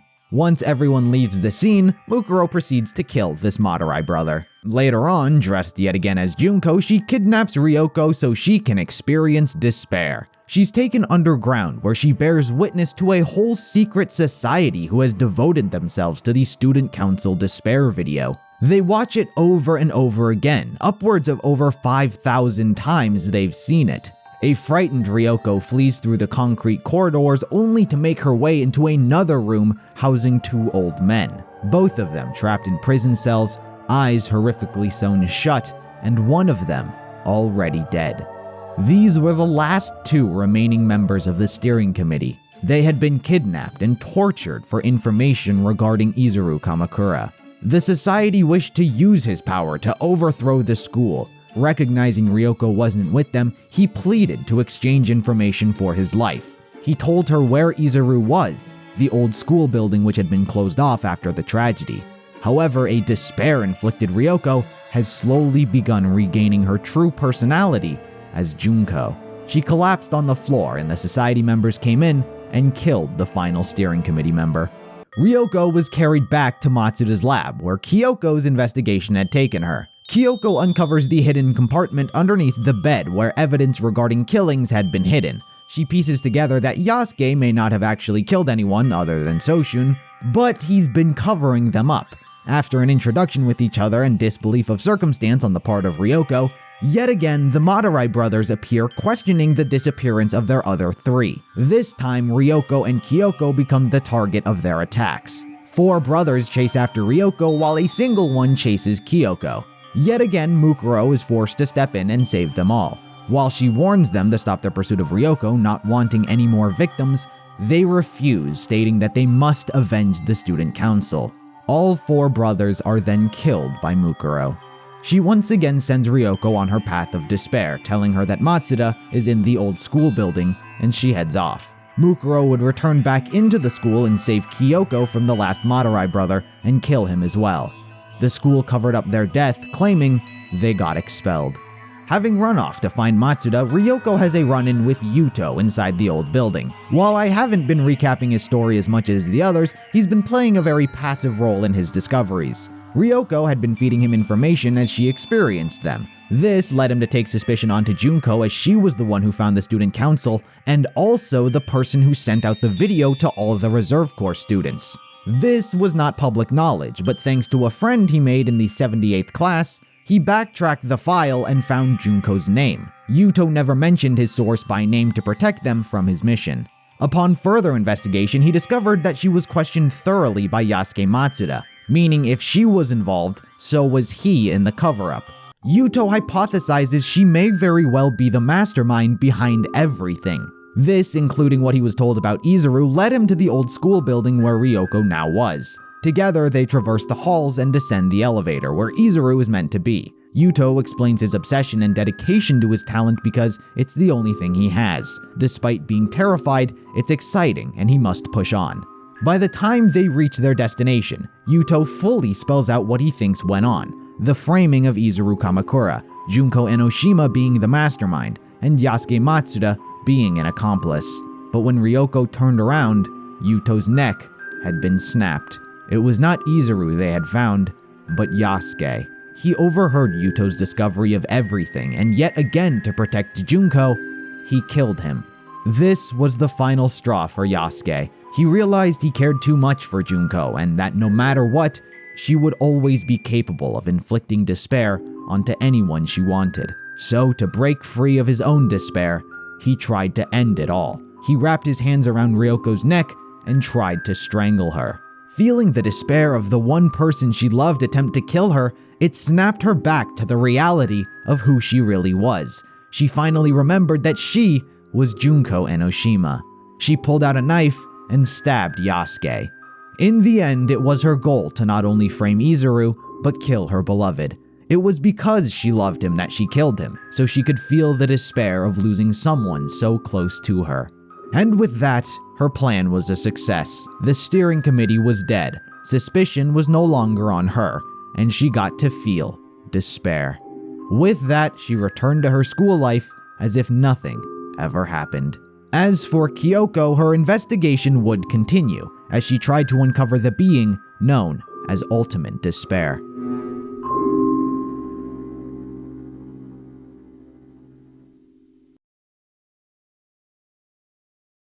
The parade intensifies, the unrest becomes more worrisome, and the Reserve Corps students are becoming more and more aggressive. The stage is finally starting to be set for Junko's big coup de grace. But probably one of the most important figures Junko allied during her time at Hope's Peak was an elementary school girl named Monica Toa. She was part of Hope's Peak's elementary school division as Little Ultimate Homeroom, but despite her age, she held great power and resources. She was born into the Toa family. They are the leading technology enterprise in the world. But what drew Junko to her was the despair she felt to her life. Monica was born an unwanted child to the mistress of the Toa Group president. Her mother neglected her and completely abandoned her child. While her father wanted to do the same, he instead took her in. But even still, she was despised by her fellow family members. Regardless of all of these things, she was a genius. Despite her age, she became a chief executive in the Toa Group's robotic branch. She had also at some point begun to pretend to be paraplegic, as it was the only form of sympathy she ever started getting. At Hope's Peak, she was part of the troublemaker class alongside other fellow elementary school students, Daimon, Jotaro, Kotoko, and Nagisa, each of them also from a troubled past. She was capable of convincing everyone to commit suicide as a prank, with no intention of going through with it herself. But it was on that roof that Junko saved them. She was the first person to ever show them kindness and love. Monica was fully aware of Junko's manipulation, however, didn't care. Junko had her mass-produce the Monokuma mascot for her. Using all the cutting-edge technology, Monica deceived her father, convincing him that they would be domestic helpers and emergency workers. Her genius proved to her benefit, as they simply just let her have her project. And with that, Junko had an endless supply of top-of-the-line Monokuma robots. Back on track with the story of Mitarai in Class 77, Mikan was subjected to Junko's brainwashing video as well. She became unwaveringly subservient to any and all requests and actions made by her. She spoke of her class and how much she loved them, how unified they had become thanks to the efforts of Chisa and Chiaki. They were so full of hope, and that's exactly why Junko targeted them. Fortunately, she didn't have to do much, as for the class had become worried over the disappearance of Mikan and they were starting to search for her. Also having returned from his 1-year suspension was Nagito. He went on yet another unlucky journey, having been the sole survivor of a plane crash on a desert island paradise. He returned to Hope's Peak amongst the riots as they intensified, and he aided his class in their search for Mikan. Yet again, his luck proved invaluable. For whatever reason, he stopped Peko before their search, having a bad feeling, asking her to keep a lookout while he and Chiaki stumbled upon Junko's base through pure luck. It was here that he found Junko. As for Mukuro, she was intercepted by Peko and locked in combat. Similarly to Junko, Nagito has the natural ability to sense hope and despair, and he knew that Junko was oozing with the essence of absolute despair. He pulled out a gun he picked up on his journey and intended to kill her so Hope could thrive, but quickly turns his attention to Izuru, who's just shown up. Nagito's luck was the strongest of anyone who'd ever had it. It was unmatched and unequaled, except by Izuru. His is the only luck to ever outweigh Nagito's own, resulting in a jam clipped and being knocked out. Fortunately and unfortunately, Chisa shows up to save them, but after their escape, it doesn't take long for everything to turn for the worse. Peko loses her battle with Mukuro. Chisa is captured and subjected to the despair video, but after resisting its effects, they resort to more arcane methods. Mukuro lobotomizes Chisa, ensuring her loyalty to despair. As for her class, the stage has already been set. Mikan was to separate Chiaki and lure everyone else to the special trial ground. It wasn't hard considering that they had all cared greatly for their teacher, so any leads to where they may be so they can help, they took. The plan went perfectly, and they were all forced to watch the girl who brought them all together and inspired hope in them all mercilessly be forced to navigate through a deadly maze that was trying to kill her. This was yet again another prototype for an execution premise Junko was testing. But there was nothing her class could do. The brainwashing was in the live footage, keeping their eyes glued to the screen, incapable of moving. While Chiaki valiantly defied Junko's attempts at despair, adamant that she was going to make it through, there is never a light at the end of Junko's tunnel. Just the illusion of one. Just as Chiaki thinks that she's beaten her game, giving her hope, spears impale her body, killing her. Her entire class falls into despair, having witnessed the one person who brought them together, made them friends, and formed lasting memories with, die, completing Junko's plan. As for Izuru, he approaches Chiaki, who's just barely managed to cling on to life. She expresses her desire to help everyone and be by their side, and she's saddened that she can't make any more memories with them. She doesn't want to die, and she's saddened that she's failed them as well as Hajime before she officially dies. Despite having no memories as Hajime, Izuru cries over her death. For only the second time in his existence, he was shocked. Why was he crying? He didn't have the answer. Did Chiaki's words reach him somehow? This was a breakthrough for him. It wasn't just despair that managed to be unpredictable like Junko had said, but now Chiaki's hope as well. So he decides to take an interest. Which one will surprise him more? Junko's despair on the world, or the hope that will fight back against it? He chooses to follow the students of Class 77, erasing his own memories to see just if Chiaki's hope for them will come true.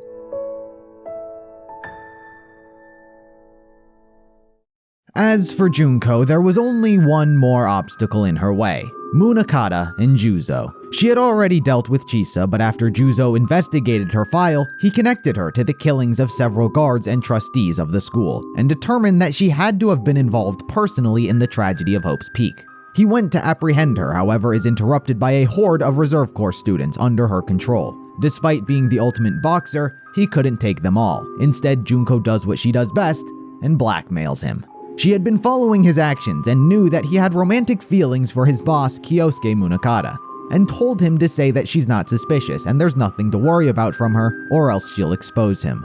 Juzo couldn't help but take the offer. He returned to Kyosuke and said that Junko was clear.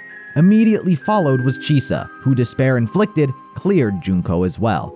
And with that, no one suspected her of anything. Chisa would go on to hold a graduation for her class, staging their deaths. With despair spreading rampantly, the school was being torn apart at the seams, and as the cherry on top, Junko then had all of the Reserve Corps students commit mass suicide. They jumped from the roofs, fell from the windows, and painted the pavement with their blood. While they all thought like her, they were nowhere near what she was capable of, so they were useless to her. Hope's Peak was on the precipice of total annihilation, but to Jin, it was too much of a symbol to let fall. He proposed a countermeasure to ensure Hope survived this event. He wanted to barricade him and the newest students inside the school until the despair either ceased or calmed down. He suggested that Koichi and Kazuo make their exit and not accompany him on his responsibility. It was agreed upon, and that's exactly what they did. The students of Class 78 all consented to spend their foreseeable futures inside the academy, and so they all got to work. They reinforced the windows and made it nigh impossible for the despair to get in and also to get out. They took up refuge in the old abandoned school building that was shut down after the student council tragedy. But little did they know, the despair was already amongst them. And they were the candidates Junko had been testing all of her experiments up till now for her next killing game. Things didn't kick off in the school immediately. No, as a matter of fact, it would be a whole year before Junko made her next move. Pieces still needed to be gathered and find their natural place in the world. In the meantime, while Class 77 stayed barricaded, the world fell exactly into Junko's hands and succumbed to despair. The rise of the ultimate despair plagued the world and the people in it. Class 77 were among some of the biggest contributors to helping it. Fuyuhiko and Peko used their Yakuza influence to conquer the national diet building. Sonya destroyed her very own country, Soda built large mechanical robots to wreak havoc, Gundam controlled animals as an army, Ibuki and Hyoko promoted despair through their dancing and music. Each and every one of them had their hand in spreading despair. Before long, it became a normal part of society, and the everyday person began to cause anarchy. The world, effectively, came to an end. This event was known as the biggest, most awful, most tragic event in human history, otherwise dubbed the Tragedy. To fight back against this abnormal force, Tengen and Munakata decided to form the Future Foundation. Using the offshore facility Munakata had been working on, this organization would actively fight back against the despair in hopes to restore the world back to its once former glory. Many familiar faces joined the ranks like Chisa, Juzo, Mitarai, and Kizakura. Many other former Hope's Peak alumni were also scouted and brought in to help manage separate divisions. Each division focused on an aspect of the world which needed rebuilding. The first division, led by Tengen, was in charge of the overall direction and leadership of the Future Foundation. The second division, led by Munakata, was in charge of day-to-day operations, construction, military, peacekeeping, and expansion of the organization. Division 3, led by Kizakura, was human resources. Things like scouting new members fell perfectly into the hands of what he was once familiar with. Division 4 was led by Seiko Kimura, the ultimate pharmacist. She was in charge of research and development of medical techniques. Division 5, led by Chisa, was intelligence inquiry and counter-espionage. Division 6, led by Juzo, was policing, riot suppression, and special crime scene investigation. Division 7, led by Miyaya Gekogahara, the ultimate therapist, was in charge of information system security and administration, along with research and developing a way to cure despair. Division 8, led by Ruruka Ando, the ultimate confectioner, was long-term stable food procurement. Division 9, led by Sanosuke Izayoi, the ultimate blacksmith, was research and development of weapons and equipment. Division 10, led by Ryota Mitarai, was in charge of reviving education and culture. Division 11 was led by Daisaku Bandai, the ultimate farmer. He was in charge of restoring agriculture in disaster areas. Division 12, led by the Great Gozu, the ultimate wrestler, assisted in restoring infrastructure like transportation, communication, and public facilities. And Division 13 was in charge of frontline food and resource distribution. Together, they all worked to end the world brought upon by the despair.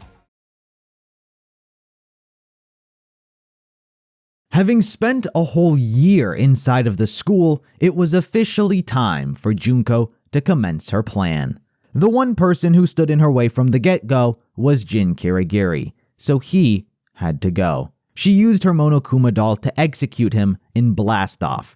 All that was left was her and her fellow classmates. Speaking of which, it seems like the right time to introduce them. Kiyotaka Ishimaru, the ultimate moral compass. His family comes from a long line of authority, his father Takaki being a police officer and his grandfather Toranosuke was once the prime minister of Japan. But you see, Taka was forced to learn a harsh lesson from him at an early age. Taka believed his grandfather had gained his position through his own natural talent as opposed to hard work. After being prime minister for only a few months, Toranosuke got caught up in a scandal which cost him everything. The public's opinion changed from praise to criticism and he was forced to step down. His business collapsed and the Ishimaru name had been tainted. The family was left with huge amounts of debt to pay off, something that even in modern day still affects the family. His grandfather would spend his final years in shamed silence. Taka came to hate the label of genius, and he saw what happened to his grandfather as a valuable lesson for himself. He swore to restore honor to the Ishimaru family name by gaining his own success through hard work and dedication rather than natural talent. He devoted himself to always doing the right thing, sticking true to the values of what would one day make him a respectable leader. He got good grades in school and spent all of his time studying. But this came with a trade-off as he never watched TV, played video games, had a hobby, and as for a social life, it was non-existent. All of this for his beliefs of what is right and wrong. Such dedication to the enforcement of the rules has given him a very polite personality even when he gets upset, but one that has rightfully earned him the title of Super High School Level Public Morals Committee member. Mondo Owada, the ultimate biker gang leader. Mondo grew up with his older brother Daya, and the two were always a bit of rebels. Daya had started his own biker gang known as the Crazy Diamonds. He was an incredibly influential figure in Mondo's life and even instilled certain morals in him, such as never hitting a woman. Due to their bond, it didn't take long before Mondo was invited into the biker gang as well. But he simply could not just take up a high-ranking position, he had to earn it. In the early days, he was forced to ride in the back of the group, so when they were pursued by the police, Mondo was often the one caught and put in trouble. Despite this, he was determined and patient and slowly rised up the ranks. Together, he and his brother built a name for the Crazy Diamonds, with the two even being referred to as the Diamond Brothers. They became the fiercest and largest biker gang Japan had ever seen. Eventually, Daya decided it was his time to step down and retire, passing on the responsibilities to his little brother. A nice sentiment, however, the other members of the gang didn't believe that Mondo was worthy and was getting the title through nepotism. This ate at his self-esteem, and he wanted to prove to everyone that he was capable of stepping outside of his brother's shadow. At Daya's retirement party, Mondo challenged him to a race, which he agreed. However, during this race, Mondo got caught up in the heat of the moment and became reckless. He went head-on into traffic, but before he was hit, Daya saved him by pushing him out of the way. Daya was killed in the collision, wishing that Mondo take leadership of the Crazy Diamonds and not blame himself.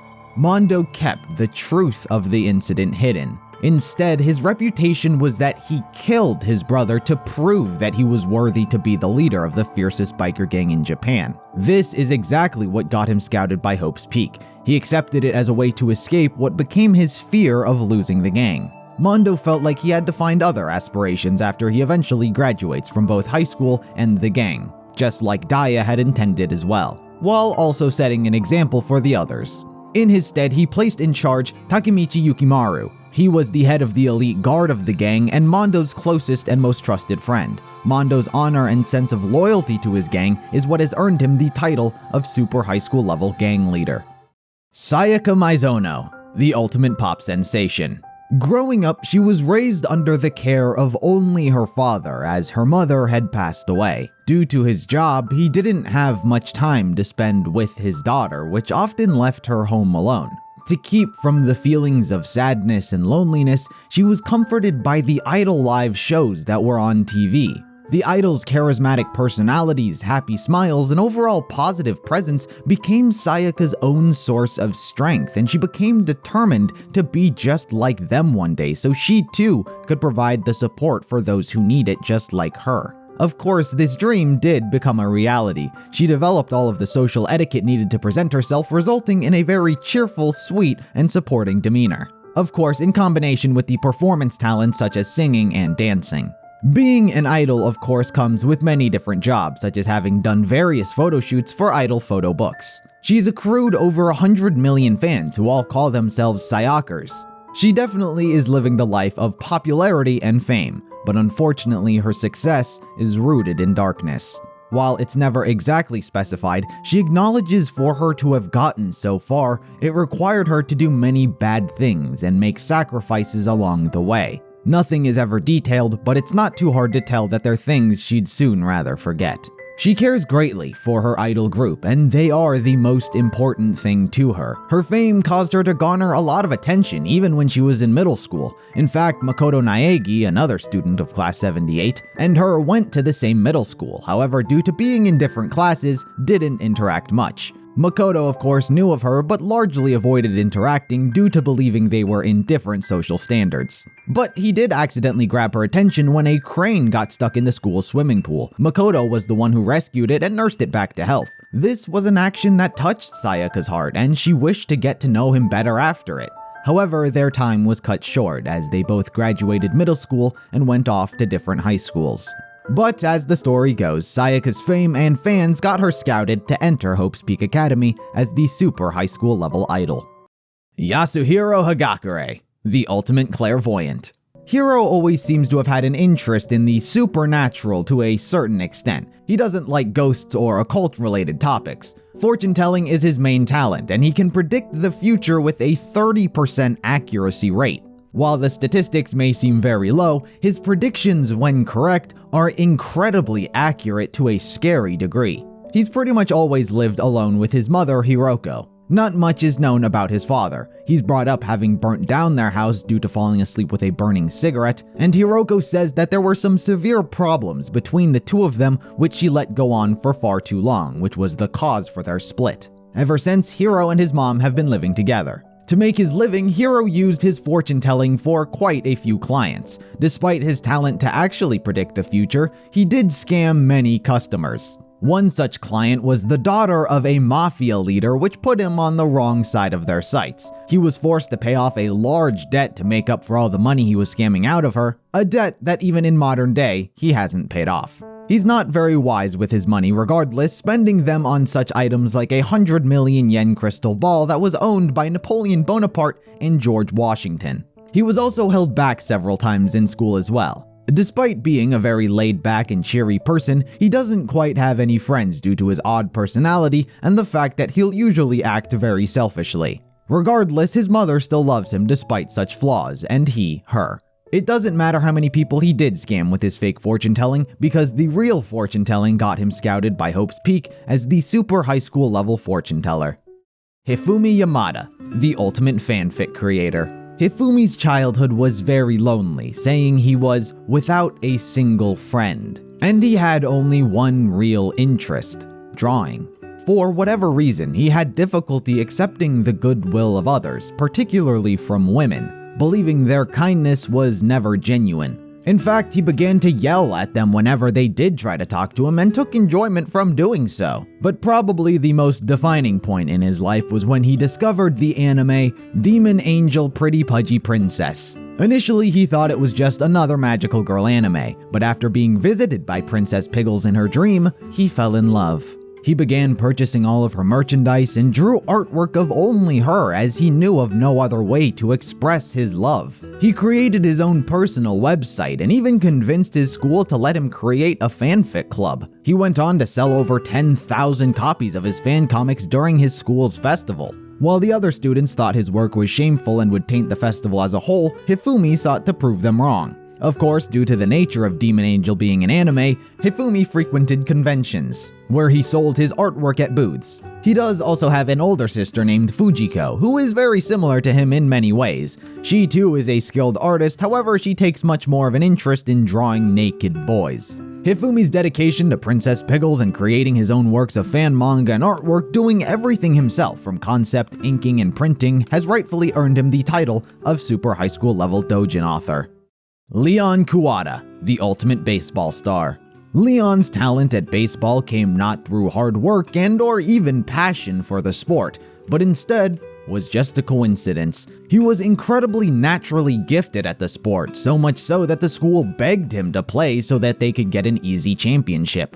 He slacked off and more so hated practice as he found no enjoyment in what he was doing in the first place. In reality, he wanted to be a musician, particularly for a punk band. His whole wardrobe and aesthetic is shaped to reflect this dream of his.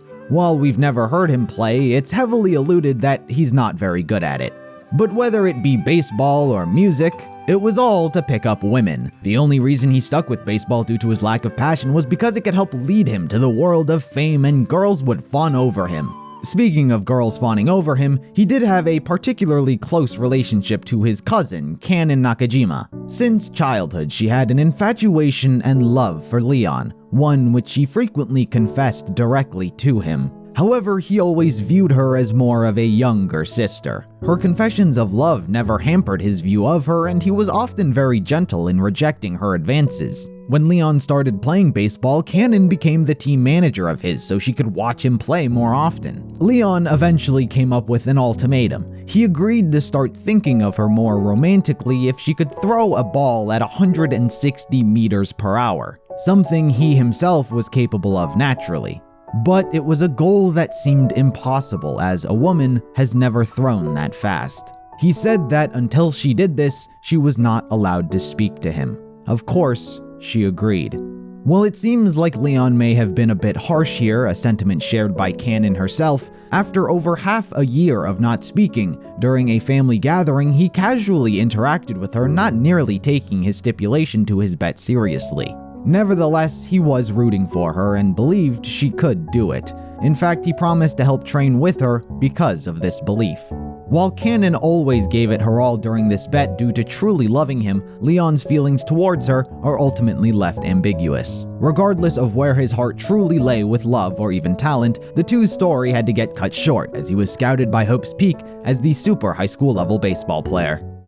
Aoi Asahina, the ultimate swimming pro. While her talent refers to swimming being her strongest sport, which it is, Hina is largely just a very athletic person all around, having competed in basketball, track, volleyball, tennis, softball, and of course swimming. She broke all kinds of records as a child, which led to her being a young Olympic cadet who one day aims to win a gold medal for swimming in the Olympics. Despite what many would think, she's not driven by an urge to win, but rather she gets her enjoyment from the thrill of the competition itself. It pushes her to be better and reach to become only the best. She spends pretty much all of her time training and conditioning for the sake of her own fitness. She will even do unorthodox things like wearing shorts all year round, even in the winter, to help build her resistance to sicknesses. Despite what sounds like an odd but extremely healthy regimen she keeps herself in to stay in shape, she does have quite the unwavering sweet tooth for donuts. While she fears they will make her fat, she makes sure to train extra hard so she can still enjoy her favorite sweets.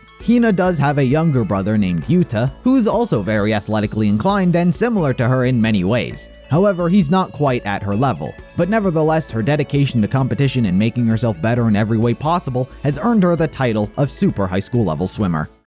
Celestia Ludenberg, the ultimate gambler. Born under her real name Taiko Yasuhiro, she lived in a very common and normal world to a working class family. She loathed this reality and the person she was in it. Because of this, from a very early age, she immersed herself into the world of European royalty. She formed an obsession for the Victorian and Rococo periods of history, and began looking up to historical figures like Marie Antoinette. She changed her birth name of Taiko Yasuhiro to Celestia Ludenberg, began speaking in an ambiguous European accent, and started dressing in Gothic Lolita clothing. Her dream in life became to live in a castle filled with handsome male servants dressed as vampires. But to accomplish such a dream, it required large sums of money. And so she had to utilize a talent that came very naturally to her: lying. Celeste was a notorious liar, earning herself the nickname Queen of Liars. Of course, due to her dream and life change, it required her to lie. She said her father was a member of French nobility and her mother was a member of a German family of musicians. She immersed herself in her lies to the point where she wasn't only capable of tricking others, but herself as well. Her talent made her extremely adept in the underground gambling scene.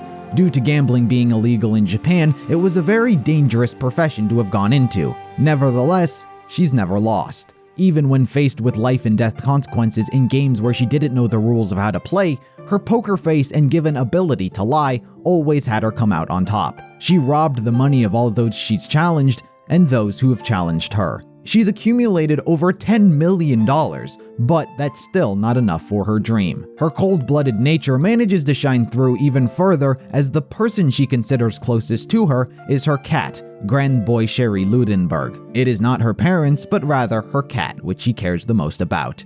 It's always a mystery when speaking to Celeste, as it can almost be impossible to separate fact from fiction, as she loves to embellish her stories or lie altogether. Her undefeated record speaks for herself, which is why she is the super high school level gambler.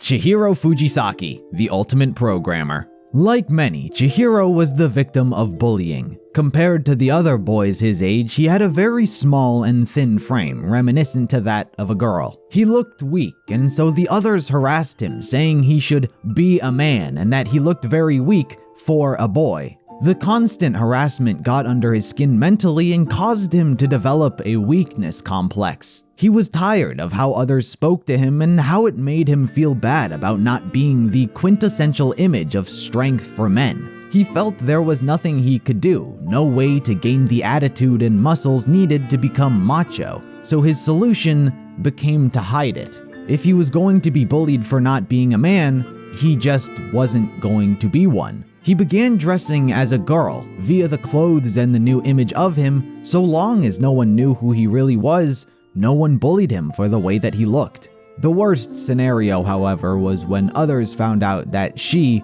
was a he. While this was but a band-aid on a much larger issue, it did not address the root core of his insecurities. He always wished to one day become stronger and not hide behind the facade of a woman.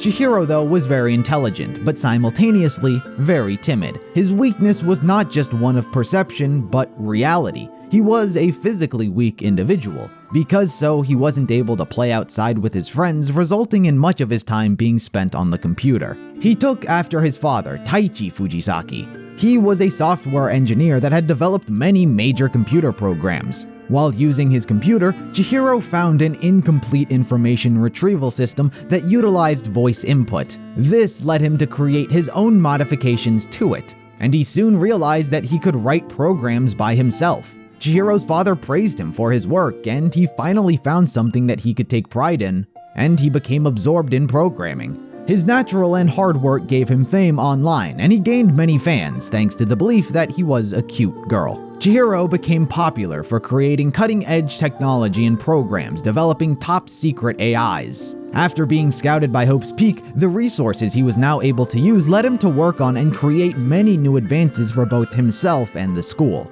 Personally, he was working on an AI that could think and act like a normal person, being almost indiscernible from the like. He also had a hand in a project that could download the human consciousness into a virtual world. Another smaller role he had in the story earlier was his friendship and assistance with Yuto during the events of Zero. Chihiro was the one who was responsible for figuring out that Junko was the one who sent the messages to all of the Reserve Corps students. However, Yuto refused to involve Chihiro in his investigation any further, not telling him what this information was for, also never mentioning him by name for his own safety. Such talent is what earned him the title of Super High School Level Programmer.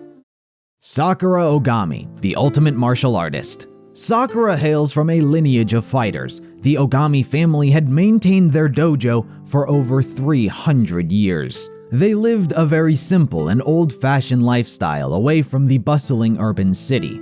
They were close to nature with limited interactions to the grander world as a whole. Since birth, a lot of pressure fell on Sakura's shoulders as she was the only girl born into her clan that generation. She felt to prove her worth, she had to become stronger than her male family members. She trained every day as a child with her father in their dojo, sparring against the greatest champions from all different disciplines. Over time, she was able to defeat them all, including her father, by the age of 14. Since then, he's never been able to defeat her again. From that point forward, it became Sakura's sole mission in life to become the strongest human alive. She trained endlessly, valuing the dedication of her craft, paying no mind to how it made her look. Her appearance was irrelevant to her as she was only focused on bettering herself. It's not a look she strove for, but one that was the result of her training.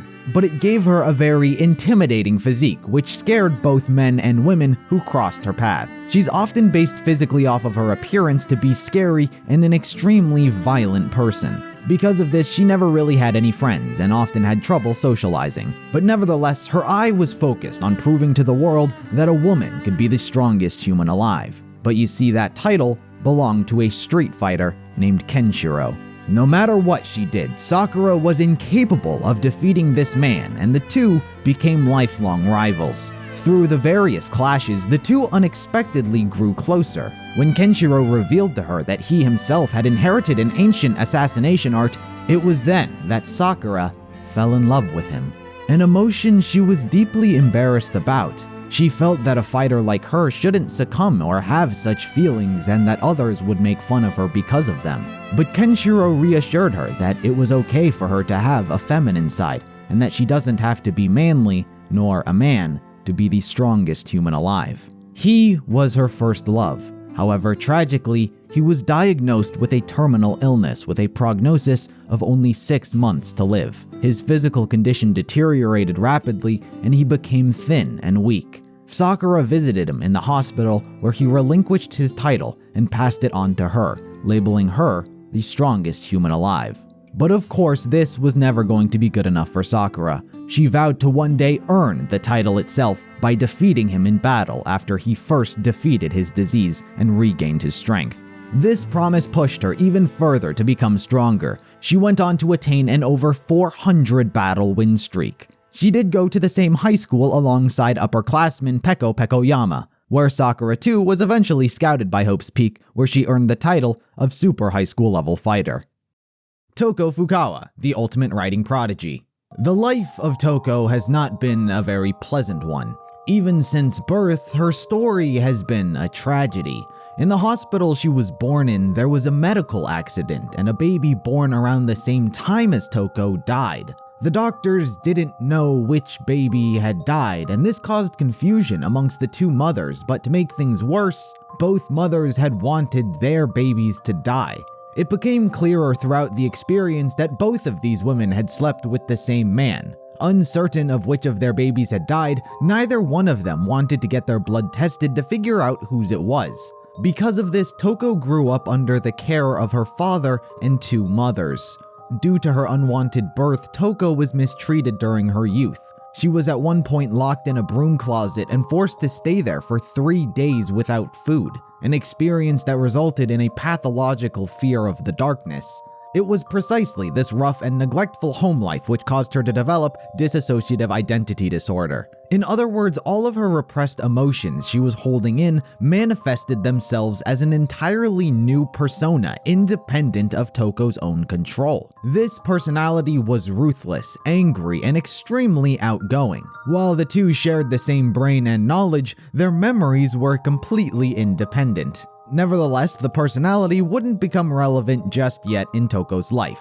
Due to her constant treatment, Toko formed quite a gloomy and pessimistic view of herself. She formed a bond to her pet stink bug, Kameko, as she believed that the two understood each other's feelings like no one else could. In terms of her school life, she had no friends and was in fact the victim of bullying from the other students. One such event was in the 3rd grade. A child's lunch money had gone missing, and it was later found in Toko's desk. She was blamed for the incident, and as punishment, she was tied to the jungle gym with a garden hose. She did gain a friend eventually, a boy.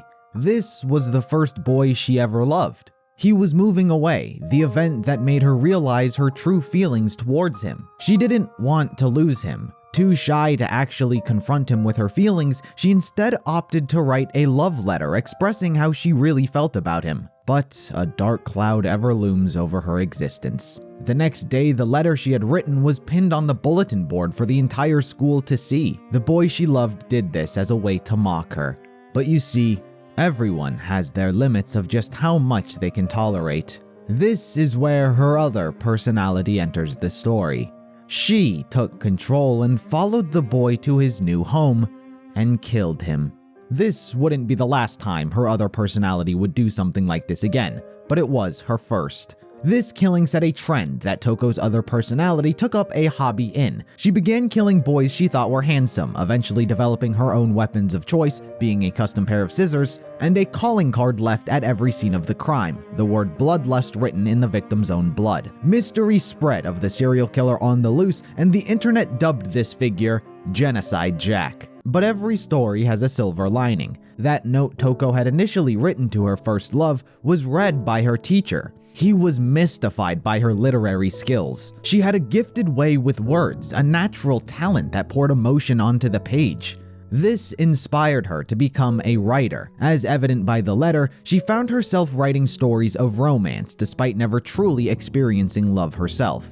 One of her books, So Lingers the Ocean, was so popular that it shot fishermen to the top of the hottest men polls. She began winning several awards and was always at the top of the highest sellers list. But despite what Genocide Jack was doing for leisure, Toko was still very much Toko, victim to the world, and not like the stories of romance she wrote about. Another experience she went through was in the 8th grade. She was unexpectedly asked out by a neighboring classmate, to which she accepted and agreed to go out on a date with. She spent the next 3 days and nights planning what it was they were going to do. She eventually settled on an action movie, but halfway through the film, her date had disappeared. In reality, the boy had lost a bet with his friends and had to ask Toko out as a punishment.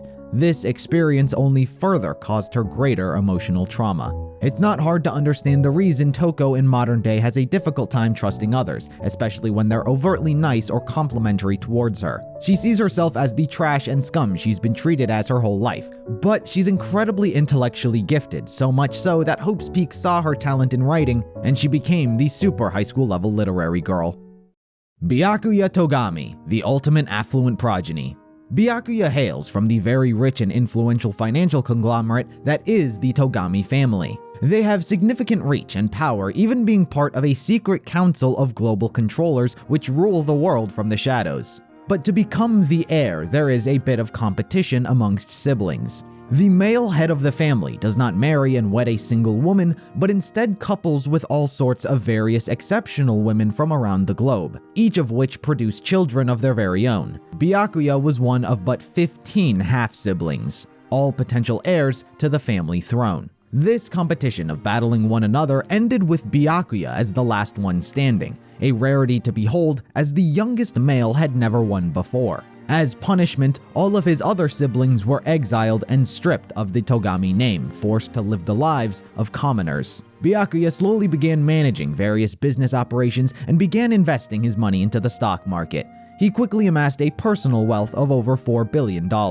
This unnatural cutthroat world he was thrust into gave him a very self-centered personality. He believed everyone was only ever looking out for themselves, thus he had a hard time cooperating with others and understanding more complicated emotions. It seems regardless of his family ties and how he chooses to carry it with pride, his closest connection was with his butler, Aloysius Pennyworth. He was one of the few people Byakuya was capable of genuinely opening up to. Byakuya's sense of superiority and refusal to lose attitude is what earned him the title of super high school level heir. Makoto Naegi, the ultimate lucky student. By all aspects of his world, Makoto was the textbook example of normal. He lived with his parents and younger sister Komaru. The two used to argue but had a good relationship, watching TV and reading manga together. As mentioned during Sayaka's story, he used to go to the same school as her, where he saved that crane which grabbed her attention. He had a clear crush on her, but what normal boy didn't? He had normal friends at a normal school with a normal family. But all that changed in one day. Hope's Peak was drawing for their annual Ultimate Lucky Student competition, and the winner had already been chosen. For you see, Makoto wasn't initially picked for this category. In fact, it was originally supposed to go to a girl, and her letter of acceptance had already been sent. It was on this day, a particularly unlucky day Makoto considered himself to be having, that fate seemed to take an interest in him. To shake things up from his usual routine, he decided to walk home the long way. He saw a group of his friends playing a game of rock, paper, scissors to determine which of them was to go to the convenience store. Makoto was invited to play and accepted, yet again just to do something different. He lost the very first round. The unlucky Makoto was sent to the convenience store to buy food and drinks for everyone, where he met an old man. The conversation they have speaks of karma and how bad things don't always happen to bad people and vice versa. Yet again, Makoto's bad luck strikes as his bags rip, spilling the contents within over the pavement. He tried his best to gather everything. The old man eventually left, leaving behind his phone. Doing what any decent citizen would do, Makoto decides to try and return it to him, which eventually leads the both of them onto a bus. Upon boarding the bus, Makoto was tired and exhausted from all the running, so much so that he collapses but instinctively grabs onto something nearby to try and catch his fall. But what he latched onto was a bag which ripped open, spilling precious jewelry everywhere. Makoto had stumbled upon a thief named Jutaro Akafuku, a man who has always been blessed with good luck. No matter what situation he found himself in, a strange series of events would always save him. He used that talent to become a thief, but now here he is, caught up in the bad luck of a high school student. After a back-and-forth hostage situation, the thief eventually flees the bus, stealing a mailman's motorcycle and riding it into the distance to escape. While he wanted to do what was right and chase down the criminal, Makoto had been exhausted from his whole day and chose to stop pursuing him, as he also had no hope of catching up on foot. But then he heard a crash. The thief was launched from the bike, and the bike itself exploded, burning all of the letters the mailman was carrying. It turns out the cause of the criminal's accident was a can that fell from Makoto's ripped bag back at the convenience store. Makoto couldn't believe that his own bad luck triumphed over all of the planning and good luck of this criminal. But what happened to the lucky student chosen to attend Hope's Peak? Well, as it turns out, her letter of acceptance was burnt in an accident with a jewelry thief who stole a mailman's motorcycle. Seeing the irony in this, her invitation was reconsidered, and a new draw was held. The winner was Makoto Naegi. He was accepted into the school as Class 78's super high school level good luck. These 14 students were all set for Junko's next killing game. While it initially seems cruel and cold-hearted on her end to put her fellow classmates through this, in reality, she cared deeply for them all. It is because she's come to love them through the time that they've spent together, through the experiences that they've all shared, that she purposely made them all survive the tragedy. Unlike with Class 77, she wanted to have a personal hand in their despair and treasure it. The more she cares about someone, the more despair she wants them to feel. With the headmaster dead, one by one, she used the information she learned from Matsuda to erase all of the memories her classmates ever had of each other. The whole 2 years gone. The last thing they remember was their first day at Hope's Peak. Kyoko's case was slightly different. Being the ultimate detective, Junko felt as though that might be a problem, and she got rid of her memories of which ultimate she was. Mukuro was also meant to disguise herself as Junko while her sister controlled Monokuma from behind the scenes. And with that, the curtains rose, and the killing school life of Class 78 began. Everything begins with the groggy students experiencing the after effects of losing their memories. Believing it to be their first day of school, all of the students gather together and make introductions. Makoto almost instinctively notices Mukuro's disguise, as she didn't seem like the model he'd seen photos of. But nevertheless, what seems like a perfectly normal first day of high school is only sullied by Monokuma, who explains the situation they're in. They are to spend the rest of their lives in the school with no contact to the outside world. If they want to be freed, all they have to do is kill someone and get away with it. This time around, the killing school life is much more refined than that of the student council. Junko felt that one was too chaotic and lacked order. So with Class 78, she implemented rules. These ensured things didn't end too quickly, but more importantly, also created hope. The sense that the game that they were a part of wasn't permanent and they could overcome it. Because the stronger the hope people have, the more despair they'll feel in the end when it fails. While initially everyone is in disbelief of such a ridiculous setup, this was foreseen, and Junko had planned of a way to show that this was serious. She felt things might need a little assistance to get started. She blackmailed Sakura using her family dojo and loved ones as leverage. For exchange in making sure that they were safe, she was to provoke and possibly kill someone to start the killing game. Also, the entire thing is being broadcast to the outside world. Yet again to show how the last symbols of hope are going to spread despair. Of course, in Junko's case, everyone needs a little push and incentive. Within the year inside of the school, the ultimate despair had captured everyone's loved ones to use for motive, and it was the first motive provided. After a few days of settling in, everyone was shown videos of those closest to them. Family, pets, lovers, whoever it was had since been kidnapped by the ultimate despair. Their fate was left ambiguous, perhaps on the verge of death. The only way to find out what really happened was to kill and graduate. While Sakura was meant to kick things off herself, Sayaka's life was her idol group. They were more than just friends, they were her everything. Having known Makoto in the past, the two were close in the beginning of this experience, but it didn't take long after seeing the video before she began plotting a murder. She intended to swap rooms with Makoto and lure an unsuspecting victim to his room where she would kill them, framing Makoto as the murderer. And that's exactly what she did. Her victim was Leon Kuwata, the ultimate baseball star. She had become aware of his crush on her and figured that he'd willingly stop by her room if asked. The plan initially went very well until it came time for the actual murder. Leon was a natural athlete, making his reflexes quicker than most. When Sayaka attacked him, he was capable of defending himself with a replica sword and turned the tides in his favor. Sayaka retreated into the bathroom for safety, but Leon pursued her to the end. He broke in and stabbed her. As a dying message, she wrote his name on the wall, telling everyone who killed her. She didn't want Makoto to be blamed for her death, and she did so to prove his innocence. It is during the midst of this murder that another plan of Junko's was meant to take place. She needed a way to showcase to everyone the severity of following the rules of the game, and so Mukuro was meant to disobey and break one of the rules in front of everyone. As a punishment, she was supposed to be trapped in a dungeon in order to set an example to not rebel. From here, the two could control things together. But when Mukuro proceeded with this plan, on a whim, Junko decided to kill her own sister for real, impaling her with the spears of Gungnir. Mukuro never expected this to happen, and it was a true shock. In the end, she thought her sister didn't love her. The truth was the opposite. Similar to Yasuke, Junko killed Mukuro because she loved her. She wanted both of them to feel despair, the betrayal of a sister, the loss of a loved one. It was all for the sake of despair. And with that, the students understood the weight of the scenario they were in. Mukuro was killed, and the investigation commenced.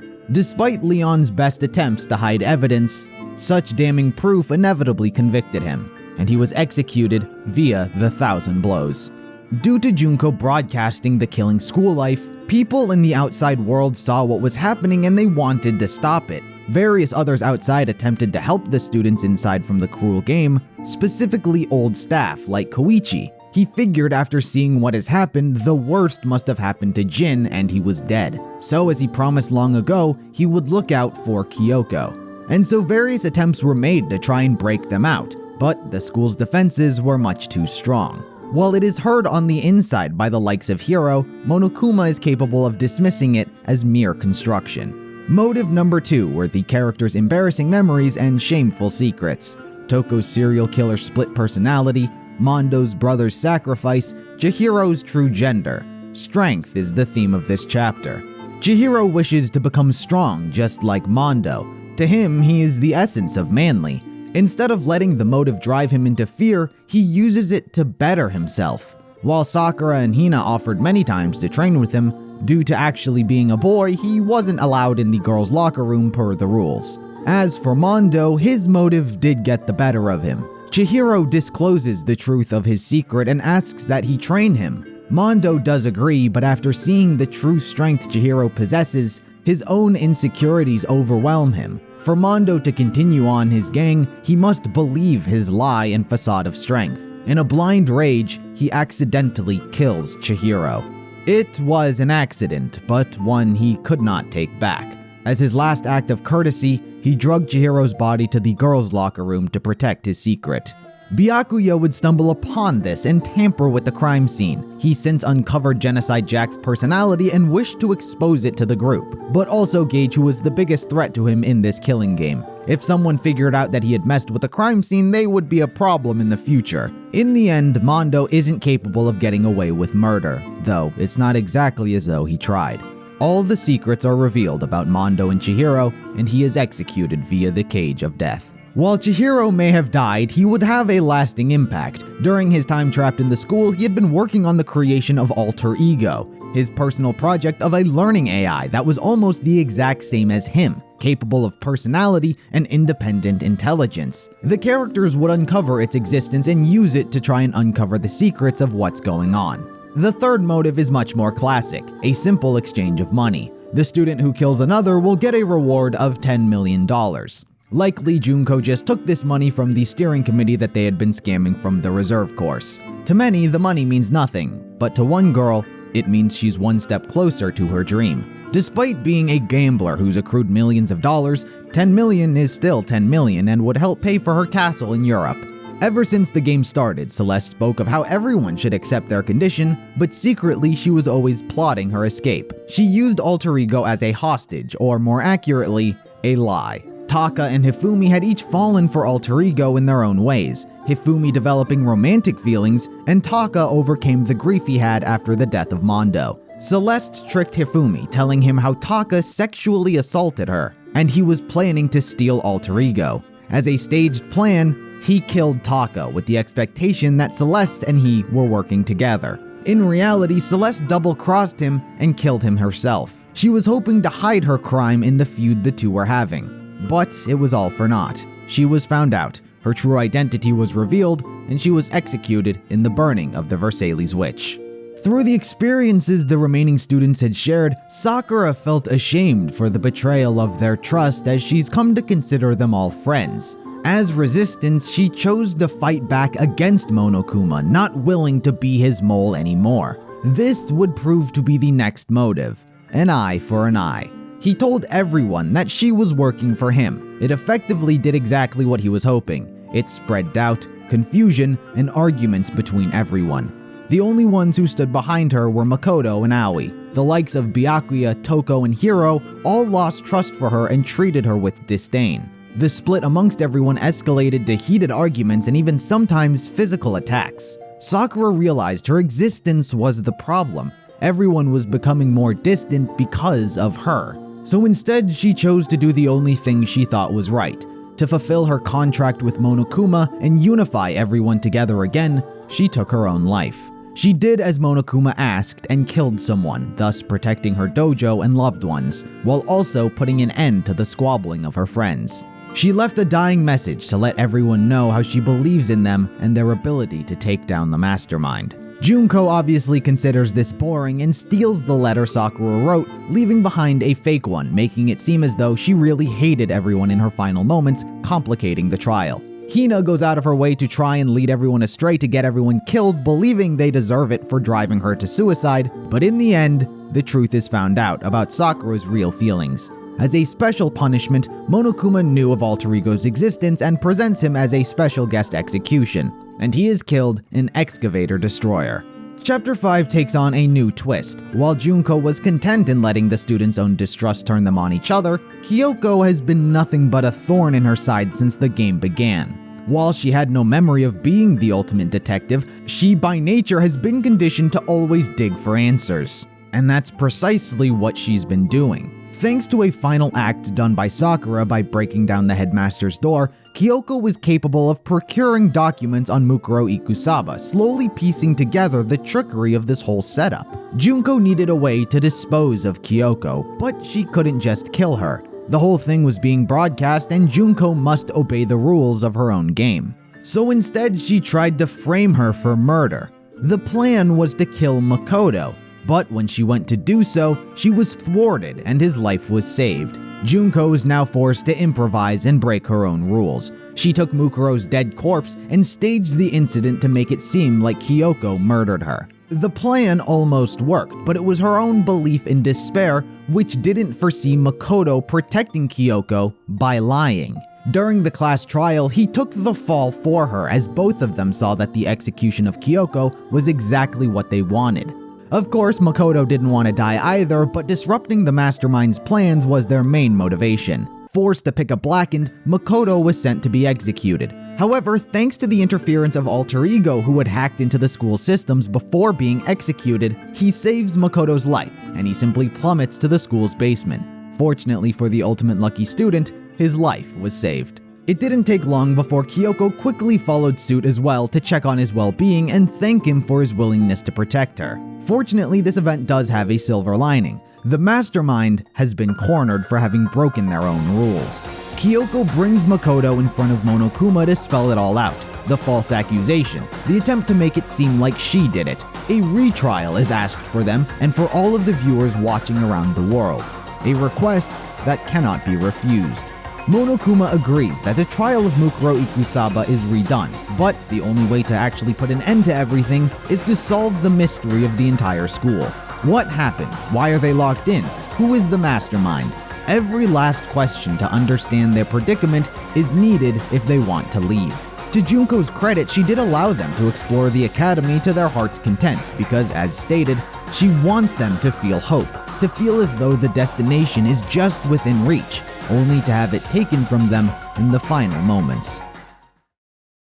Kyoko does discover the death of her father. While she always held contempt for him, she is still uncharacteristically saddened by his death, even to her own confusion.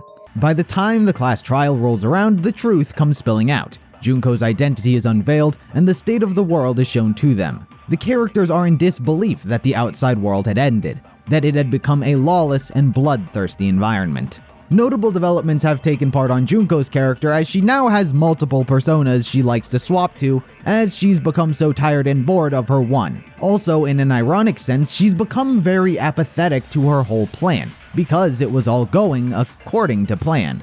Despite being the unpredictable force of entertainment she wanted, it was still all too predictable. Inevitably, after feeling backed into a corner, Junko makes one final proposal to everyone. She paints the picture that it would be impossible to survive outside, that if they really did want to live, they'd have to do so inside of the school.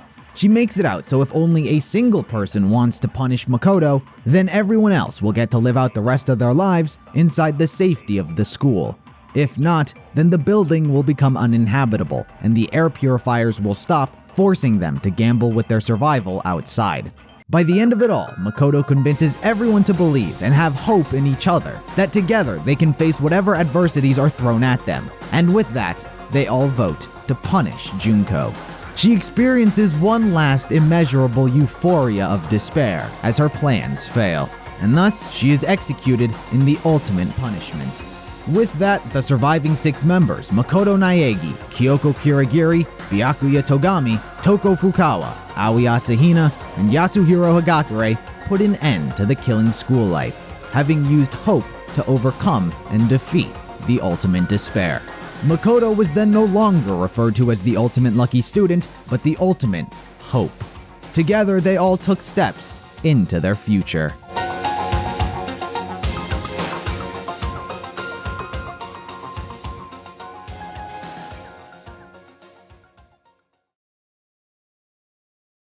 It didn't take long after their escape before the Future Foundation came to their aid and rescued them. As the figurehead Junko had fallen, those part of the ultimate despair around the world followed suit. Most committed suicide. Comparatively, very few lived. Those who did were now known as the remnants of despair. Class 77 were amongst those survivors. The ultimate despair's influence weakened and the Future Foundation strengthened. Despite this though, those survivors' loyalty only further resolved. In fact, while Junko had gone through the ultimate punishment resulting in her body being battered and crushed, a slight retcon was made. Somehow her body survived the whole experience and was largely undamaged. This is because Class 77 scavenged her for parts to express their undying love for her. Fuyuhiko replaced one of his eyes with hers. Mikan replaced her personal ovaries so she could bear her children. Nagito was slightly different. He replaced one of his arms with Junko, but slightly less due to love and more hatred for her despair.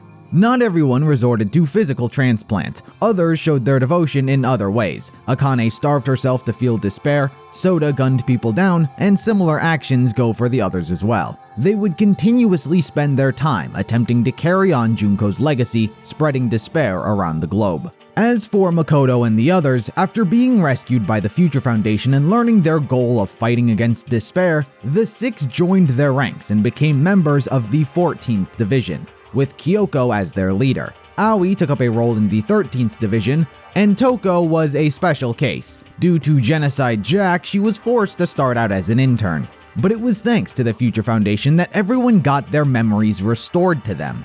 It was Byakuya's job to deal with public relations. He was to spread news of the Future Foundation's activities to the public.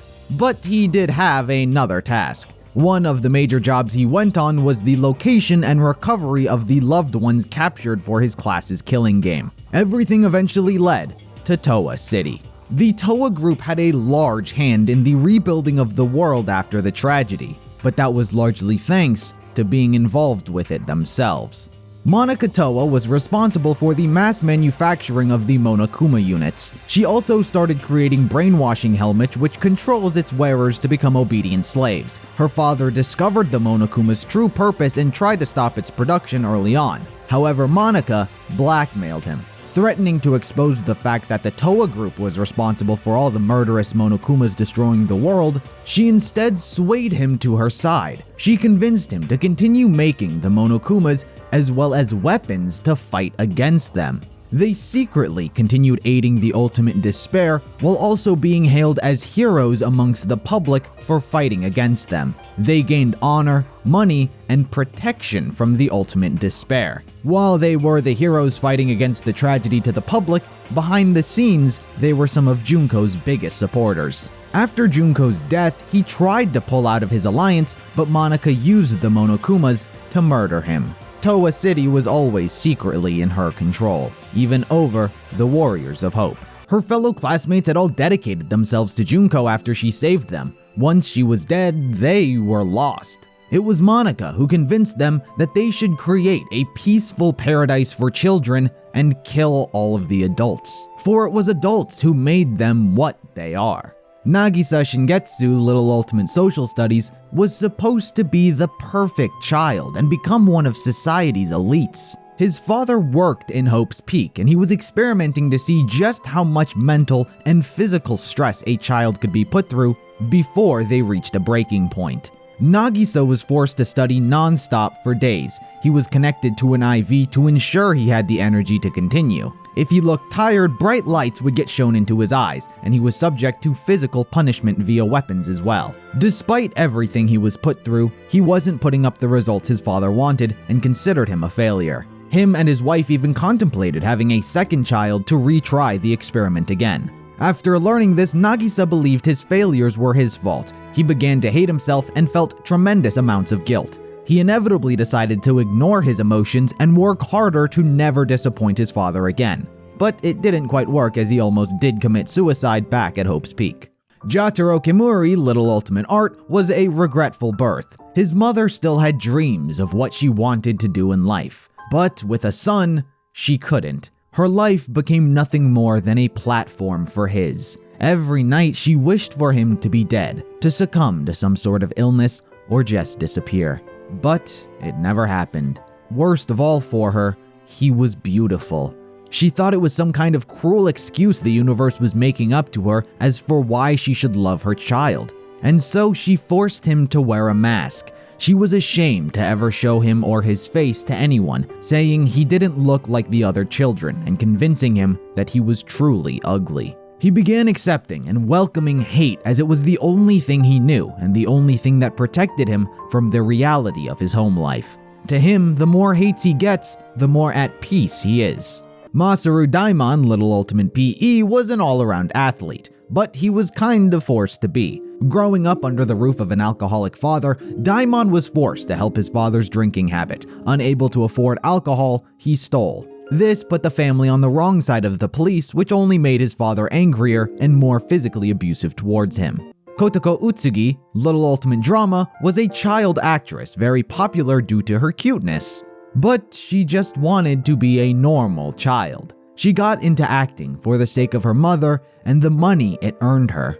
But it was through a cruel and twisted belief her mother used her daughter. She saw youth as a great and horrifying power that should be used to its advantage while one still had it.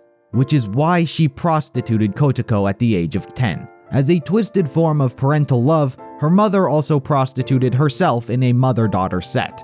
Doing so ensured her daughter's career thrived. This understandably traumatized her, and she developed a trigger to the term gentle, as the men would often use that to describe their actions. It is for these reasons this group was so easily convinced to commit suicide back at Hope's Peak and found genuine love from Junko to the point of worship. At her death, Monica became the group's leader and began manipulating them for her own goals. She wanted to create a successor to Junko, and she thought that the perfect symbol to do so was the sister of the person who just took her down, Komaru Naegi. She wanted to turn her into a Junko 2.0 and make her a symbol for despair. She allowed the other Warriors of Hope to have a little fun and get revenge on those who hurt them in their past, adults. The demon hunting game was thought up where the Monokumas and other Warriors of Hope would go around killing all of the adults to create their child paradise. The Future Foundation was also an obstacle, so she tipped them off as to the hostages' locations, and Byakuya's team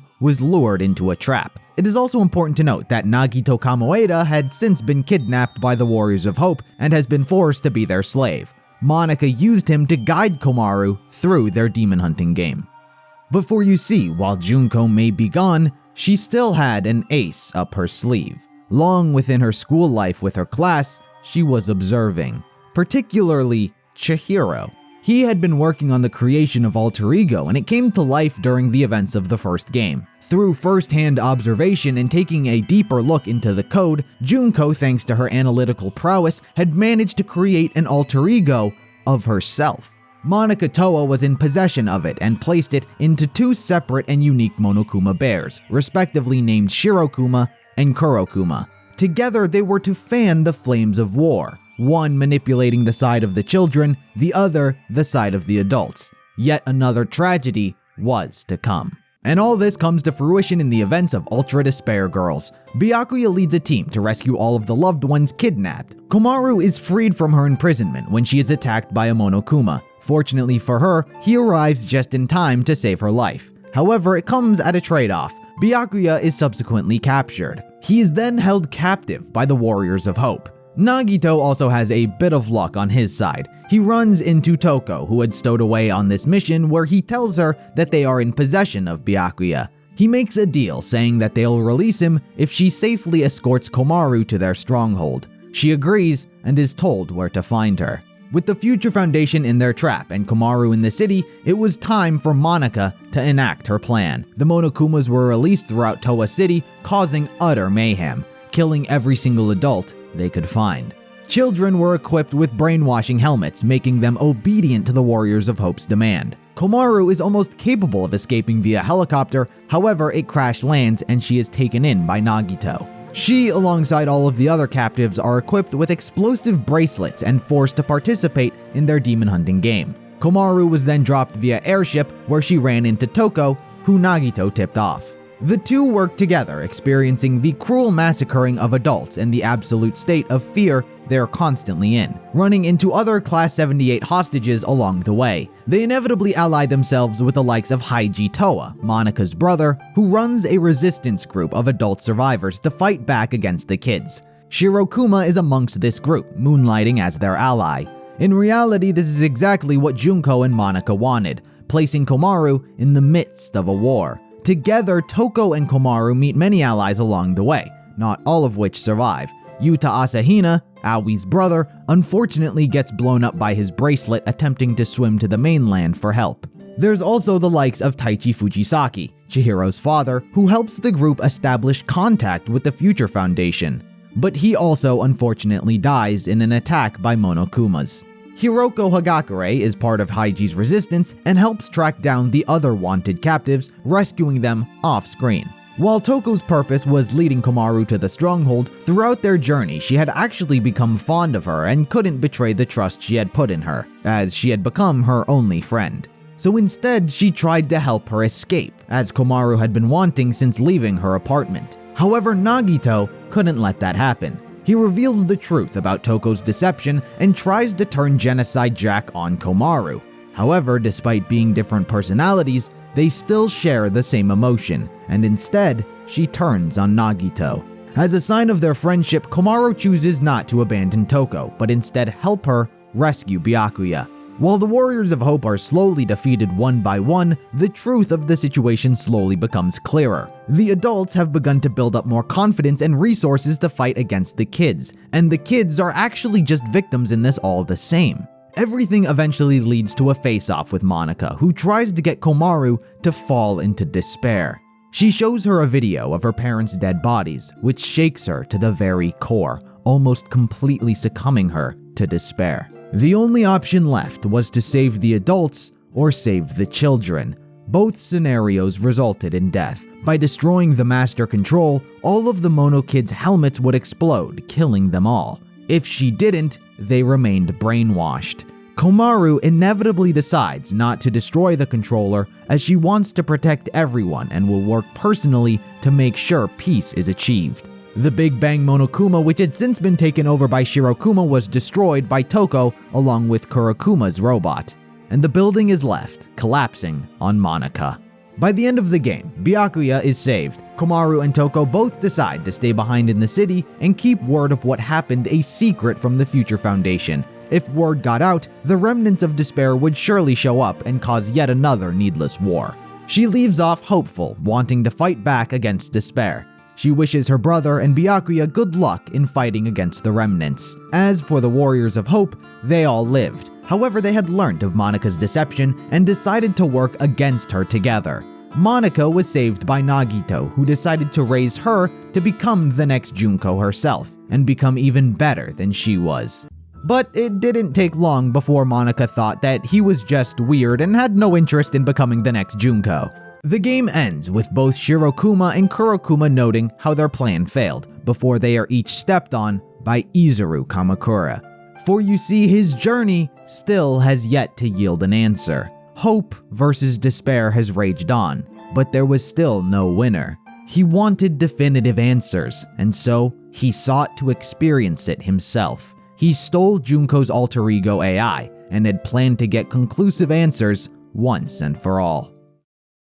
It's also important to note a smaller side story that was occurring parallel to the events of this game. Hiro was amongst the several members of the Future Foundation sent to Towa to rescue the captives. However, early upon arriving, he split off to steal some valuables to sell to pay off his debt. It was during this time that all hell broke loose and the demon hunting game began. Being almost completely inept alone, he was almost killed by the Monokumas running around. However, he was saved by the likes of Kanon Nakajima, Leon's cousin and respective captive. Kanon has since come to learn of Leon's death, and she blamed the Future Foundation for it. Because of her complete obsession with him, she vowed to take down and kill the Future Foundation members. Upon meeting Hiro, she was completely unaware of his affiliation with the organization and helped him survive the onslaught of robots. They would even face off against several of the Warriors of Hope on several occasions. But throughout their time, Hiro reminded her much of Leon, and their relationship strengthened. Which made it all the more difficult when Hiro learned of her goal to kill the Future Foundation. He chose to confront her directly about her feelings, and upon thinking that he's going to tell the Future Foundation about her plan, she jumps on him and attempts to strangle him. Fortunately, Hiro was saved by the Warriors of Hope, who are trying to kill them. But despite what just transpired, Hiro assists Kanon and helps her escape.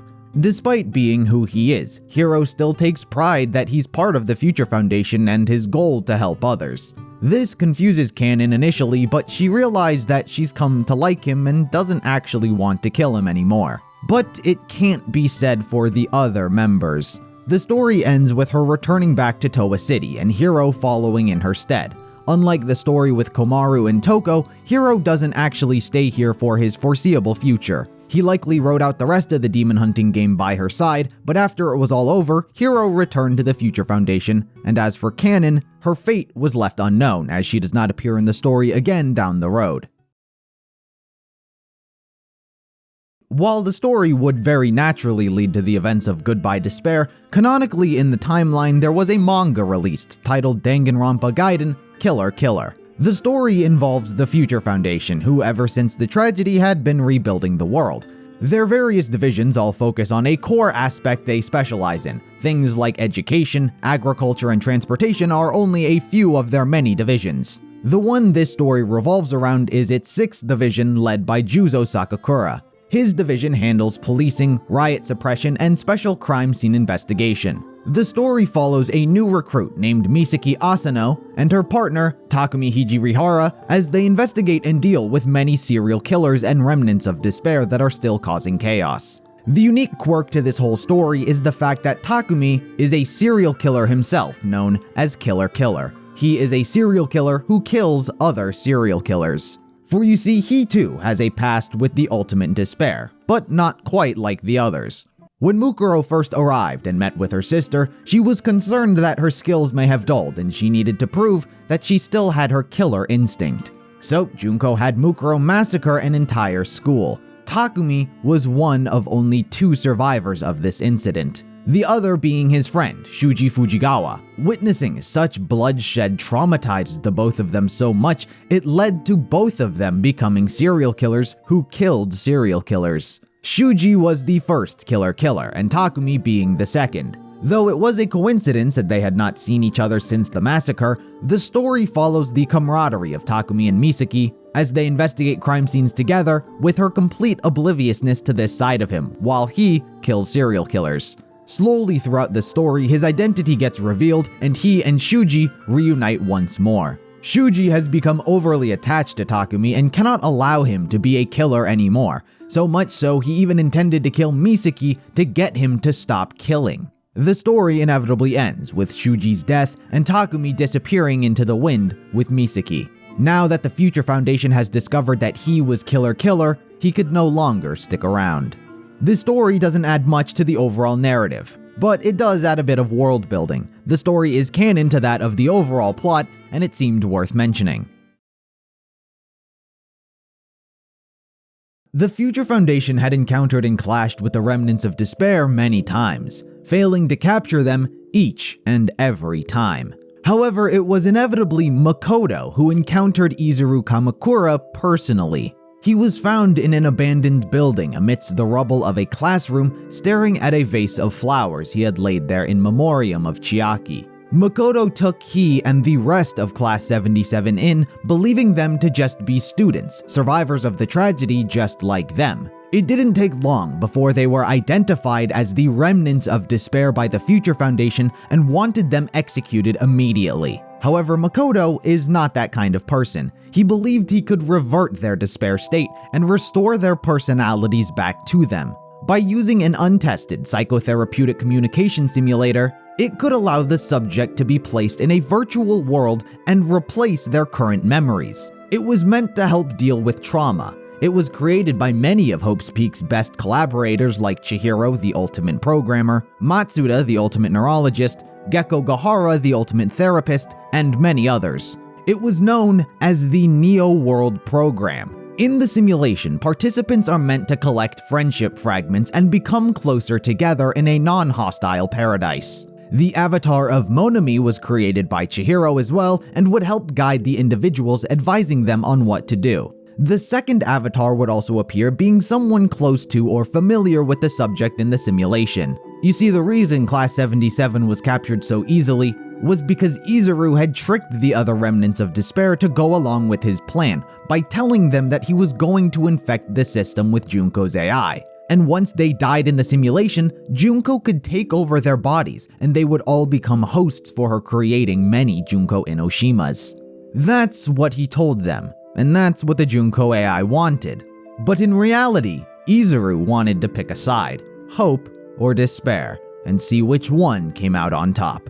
Makoto inevitably went through with the Neo World program, much to the chagrin of the Future Foundation. They considered it an act of treason. Izuru, as planned, infected the computer with Junko, causing yet another killing game to take place. The program also dug up the deep memories from his time when he was Hajime, and he was forced to live life back when he was normal. The second avatar created to overwatch the world was Chiaki Nanami, the 16th classmate they had all lost long ago. But none of them remembered that. And with that, all 15 students are reverted back to their normal personalities before they ever even went to Hope's Peak. No ultimate despair, no Junko, nothing. All they had to do was get through the simulation they didn't know they were in. Like clockwork, Izuru's plan kicked off as intended. Junko's AI infected the system, locking Makoto and the Future Foundation out from helping, and forcing the students into a killing school trip. Much like the first time, Monokuma provides motives for everyone. The first being lost memories. Everyone was aware that they had gaps in their memory, and Monokuma claims that Monomi was the one who stole them. While not technically untrue, if they wanted them back, they would have to kill. Nagito immediately went into action. Considering he had no memories of his school life, he reverted back to believing he was nothing but a stepping stool for hope to thrive. He had intended to kill someone so everyone else could work together and unite against him. The imposter, however, took leadership. He refused to allow a killing to happen and promised to protect everyone, and so he planned a party where everyone would be gathered so he could keep an eye on them. Nagito was in charge of setting up the party where Teru saw his plan to kill and tried to thwart it.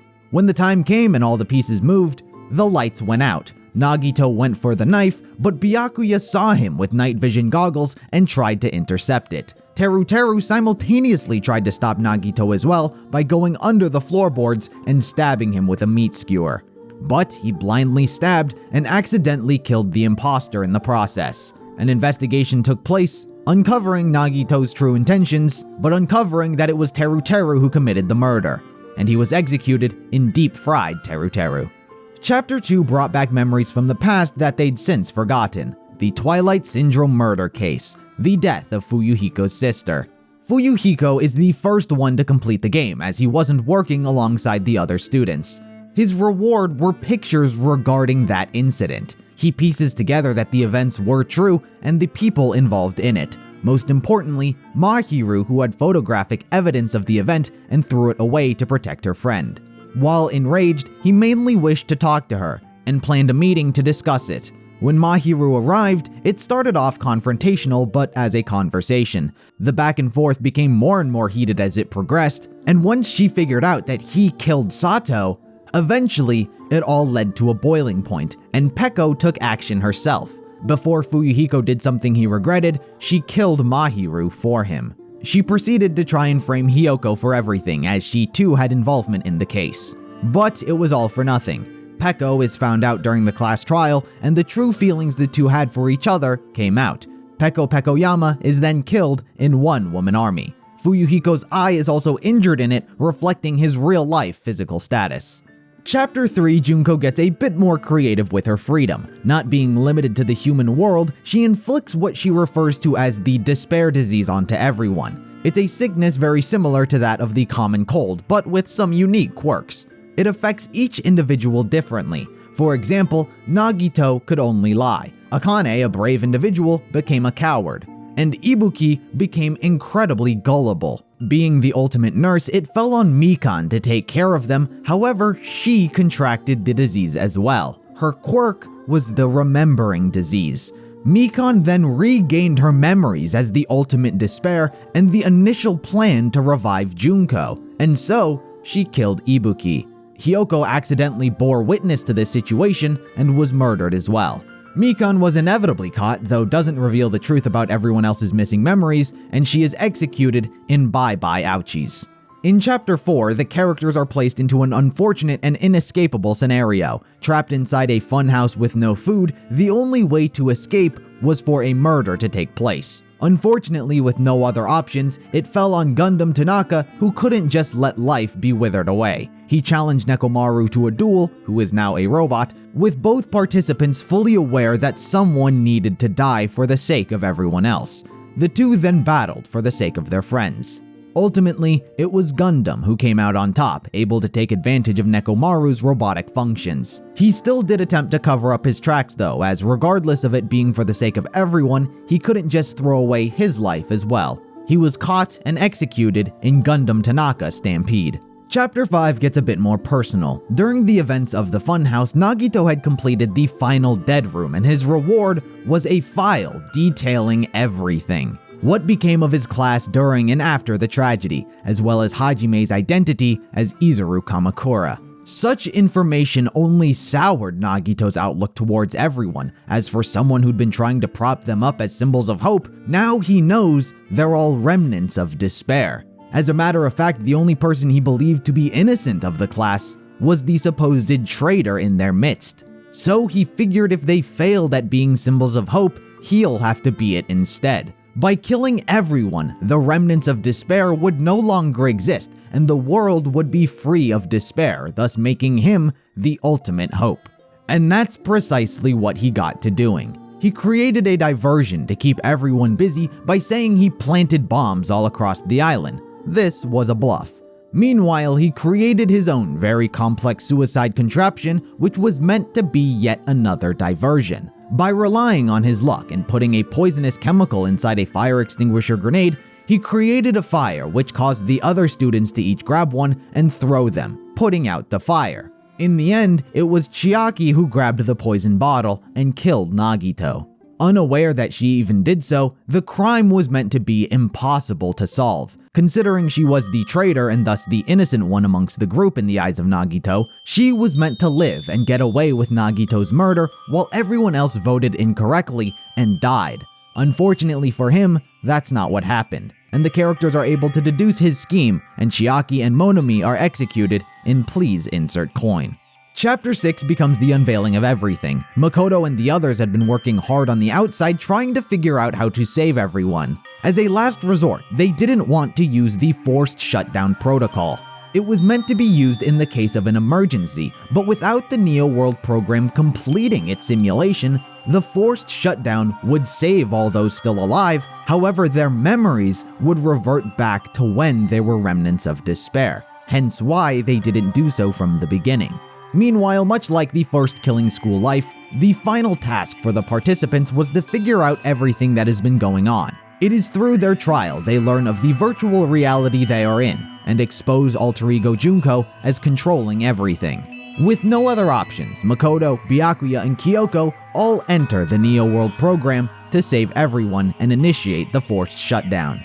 The rest of Class 77 inevitably learn that they are remnants of despair and helped cause the end of the world, which almost fills them with despair once more.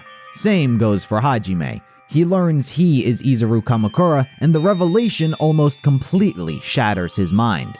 It is only thanks to the memory of Chiaki deep down within him that she helps push him forward and encourages him to never give up hope.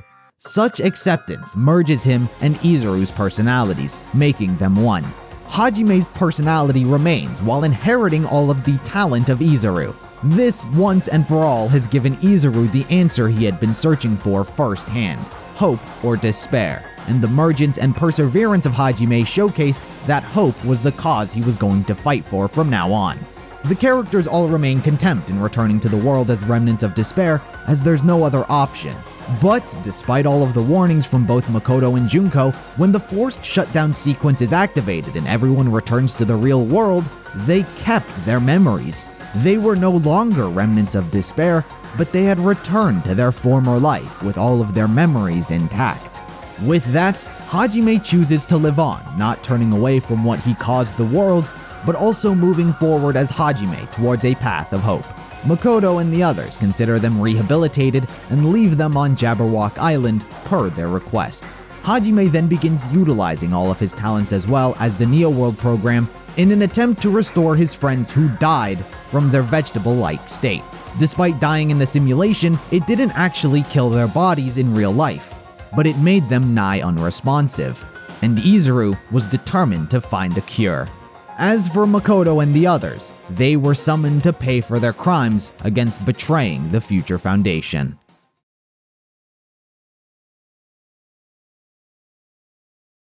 Despite the Future Foundation's goals to battle against despair, there were still disagreements happening internally. Kyosuke was fighting and leading under the belief that all despair must be wiped out entirely, no matter the cost. While he initially agreed, Tengen began to see the flaw in such ideology, recognizing that fighting despair with violence only births more despair in the hearts of the people. He did attempt to discuss it with Kyosuke, but to no avail. Something had to be done, for if knowledge of internal conflict were to get out into the public, it would only breed more despair, multiplied by the fact that they were all former Hope's Peak alumni and symbols of hope. Tengen was becoming desperate to find any sort of solution that could pull them all out of this situation. He needed a miracle, and that's exactly what he found.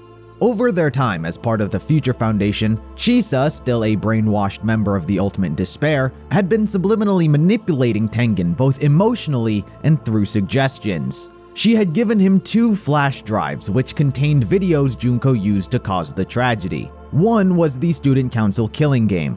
The other was Monokuma's Gloomy Sunday, the video that was used to cause all of the Reserve Corps students to commit suicide. She told him about Mitarai's brainwashing technique and how it was used, which planted seeds for the idea that if the brainwashing video was used to plunge the world into despair, then a brainwashing video could be used to lift it to hope. By utilizing Mitarai's technique once more, he could brainwash the world to have hope, thus ending the tragedy once and for all. It was for this reason Mitarai was scouted and brought in as a member of the Future Foundation's 10th Division. At some point in time, Tengen did watch the despair video and became afflicted with despair. However, much like Nagito, this affected him differently. He too was willing to go to extreme lengths to allow the future of humanity to persevere and overcome despair. To do so, he devised a plan to convince Mitarai to use the Hope video while also dealing with the internal conflict within the Future Foundation,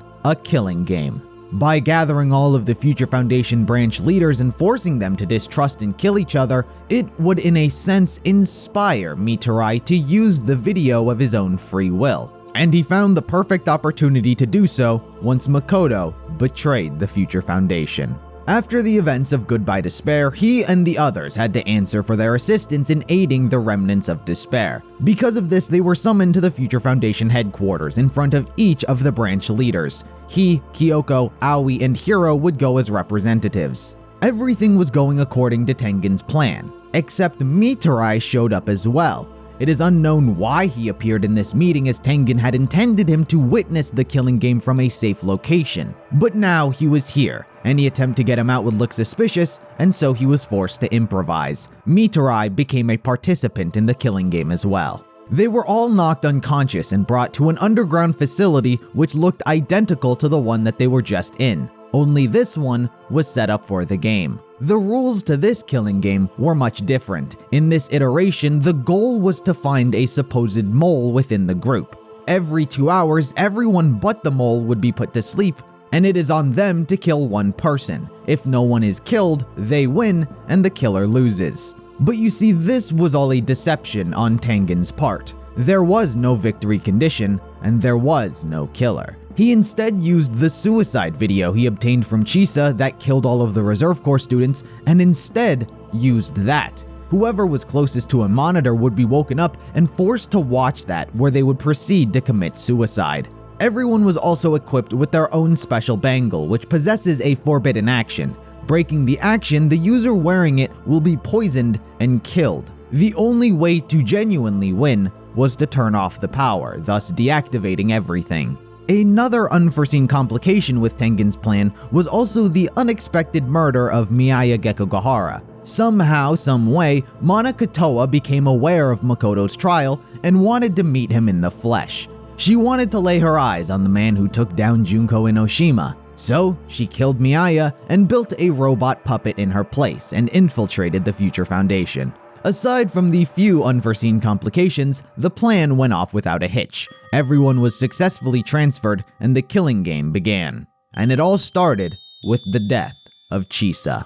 One by one, each Future Foundation member was either killed due to the brainwashing video or killed by their forbidden action. Tengen himself got into a fight with Munakata where he decided to expose his own flawed ideology. In his own roundabout way, he tells him how killing despair is not the solution, only to ironically push him further down that path.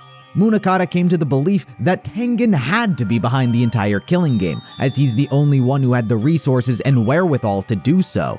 But he believes he did this because he was a remnant of despair. After unveiling the truth about what's gone on, Munakata snaps and kills him. It's unknown exactly what Tengen said to him. Whatever it was led to the belief that everyone was inflicted with despair, and no one could be trusted. This only proved to further Tengen's point as Munakata went on a rampage, going so far as to even stab Juzo for thinking that he couldn't be trusted and was also a remnant of despair. Other notable deaths were that of Kizakura. Ever since the game started, he latched onto Kyoko's side as he promised her father he would do long ago. In the end, he sacrificed his own life by breaking his forbidden action to save hers. Another very important player in this game was Seiko Kimura. She was the ultimate pharmacist, and ever since the game began, she was working on an antidote to counteract and protect everyone from the poison of the wristband. She was successful, however dies due to the brainwashing video before she has a chance to administer it.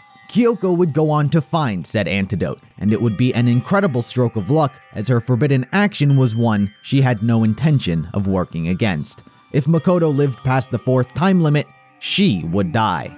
The 4th time limit inevitably came to pass, and the poison filled Kyoko's veins, but thanks to Seiko, she had survived, unbeknownst to the characters. The finale comes to a close when Juzo, just managing to hold on to life, shut down the main power, releasing everyone. The final works for Tengen's plan take action as a video message gets sent to Mitarai. The characters learn that it was he who set up the game, and it pushes Mitarai to do exactly what he wanted, to use the Hope video to brainwash the world. One by one, he gets control of the Future Foundation military and all those who stand in his way, until he inevitably makes his way to the broadcasting center. What seems like an impossible force to overcome is challenged by the likes of Class 77.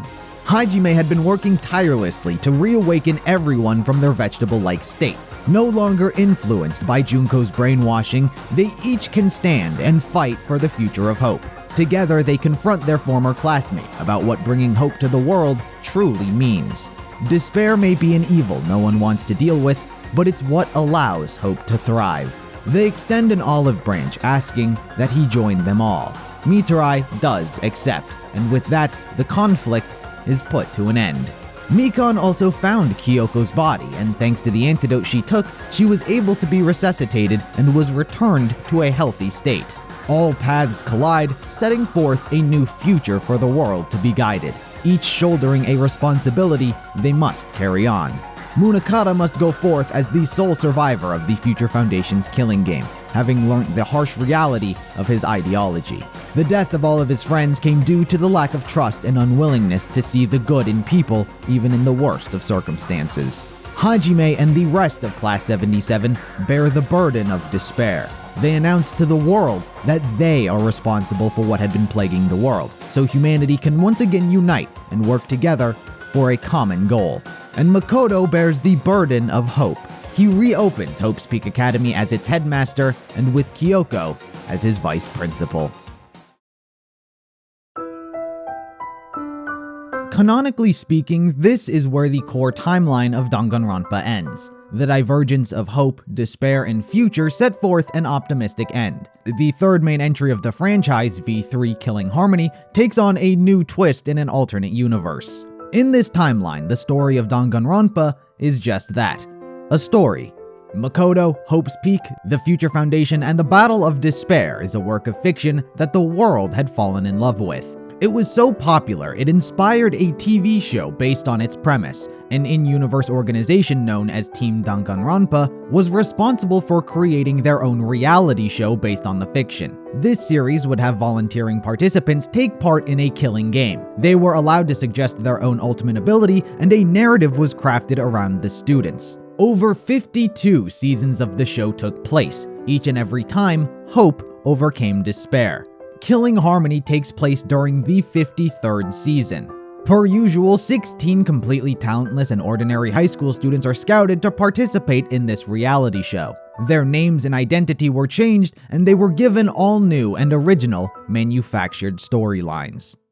Rantaro Amami, the ultimate survivor. Rantaro was actually a participant of the 52nd killing game prior to this one. During that, he was the ultimate adventurer. It was at the final trial he and another individual chose to sacrifice their lives for the sake of hope. It is because they were meant to get punished that instead of an execution, they were forced to participate in the next season's killing game. As the ultimate adventurer, Rantaro came from a very rich family and had many sisters, most of which were stepsisters. During one family boating trip, he decided to go on an adventure. Unbeknownst to him, one of his sisters had followed him, and as a result, got lost and went missing. He blamed himself for her disappearance and decided that he would find her. He began traveling the world in search of her and believed that she must be alive unless proven otherwise.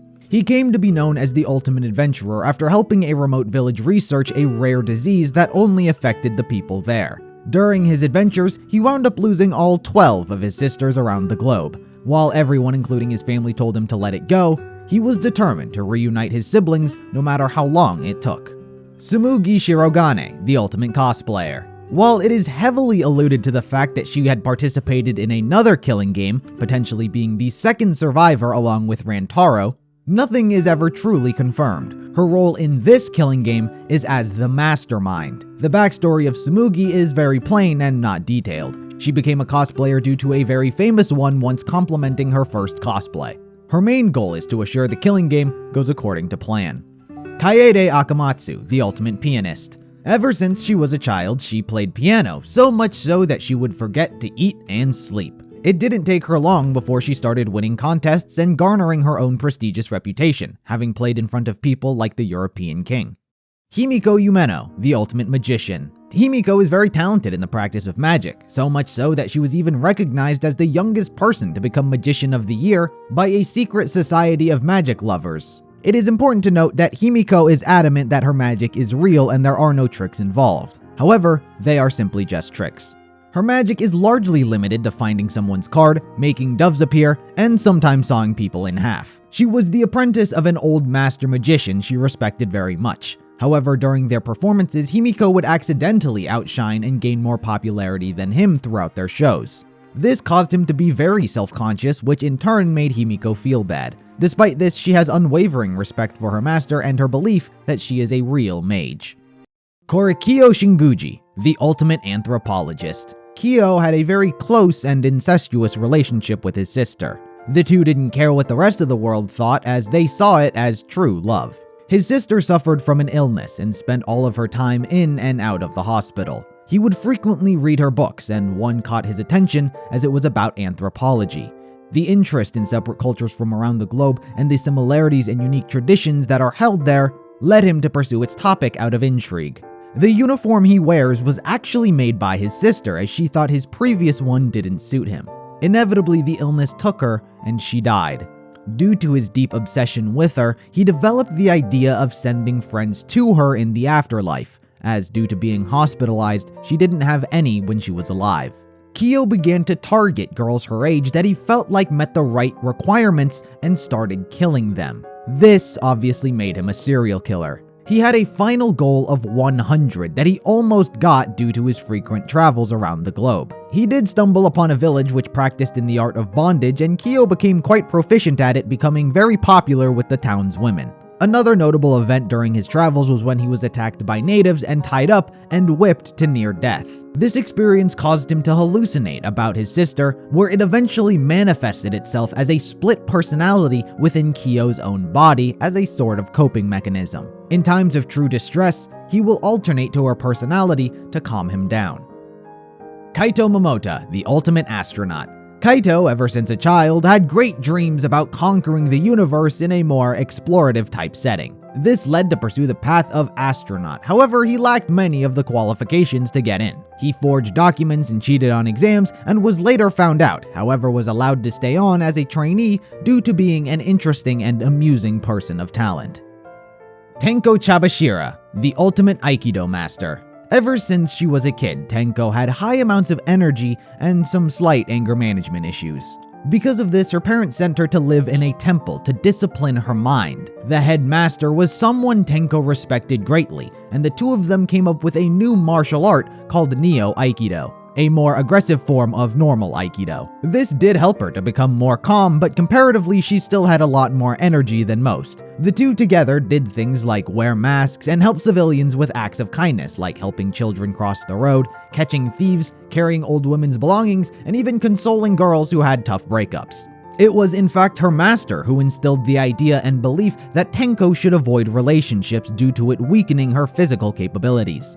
Due to her absolute trust, she took this very seriously, and having already had very limited actions with boys, along with having seen firsthand all of the sexual predators and cheaters during her crime-fighting days, she considered all men enemies that would drain her spirit and prevent her from truly mastering Neo-Aikido.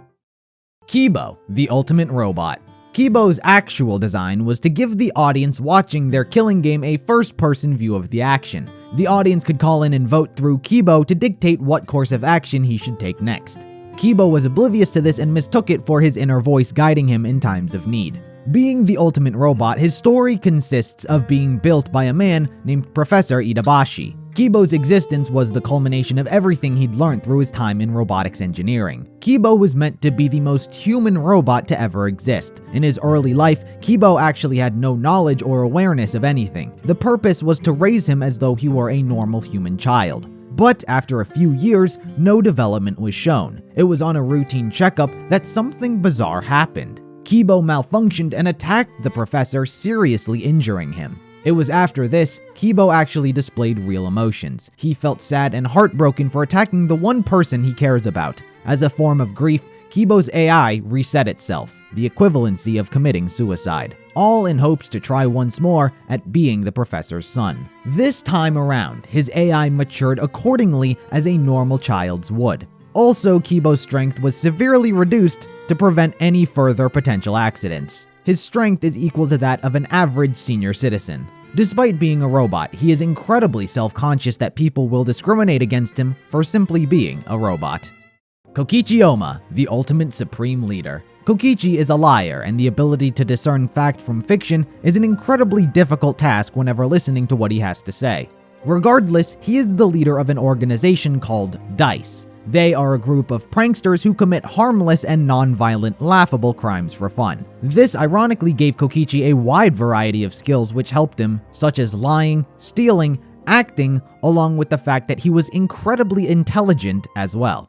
Maki Harukawa, the ultimate assassin. Maki was raised in an orphanage. Being one of the older kids, it fell on her to help take care of the younger children. Despite being a fairly distant person, the kids still flocked to her as she was a natural at caregiving. When she was around the age of 10, a group of men from the Holy Salvation Society came by searching for candidates to raise as assassins. They initially had their eye on Maki's friend. She was much more talented than her in many ways, but also much more kind and sensitive. If she were to be taken away, Maki knew it would destroy her. So Maki volunteered in her place to protect her friend and the orphanage. She would then be trained to become one of the best assassins. She personally describes her experience as hell. She would vomit every day and go to sleep crying. She was physically beaten to condition her to withstand torture, and was also taught how to die quickly in case of a failed mission. She became an expert in a wide variety of weapons, particularly blades. On one of her first missions, it was to gather intel on a nerdy man who was into cosplay. Maki tailed him with a real katana, however she lost him when attendees mistook her for a popular anime character and started being swarmed and taken pictures of.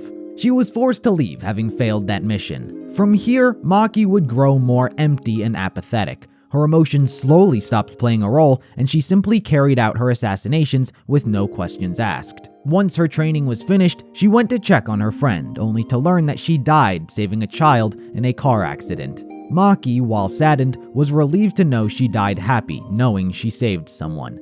She used her memory as well as that of the orphanage to keep her moving forward as an assassin.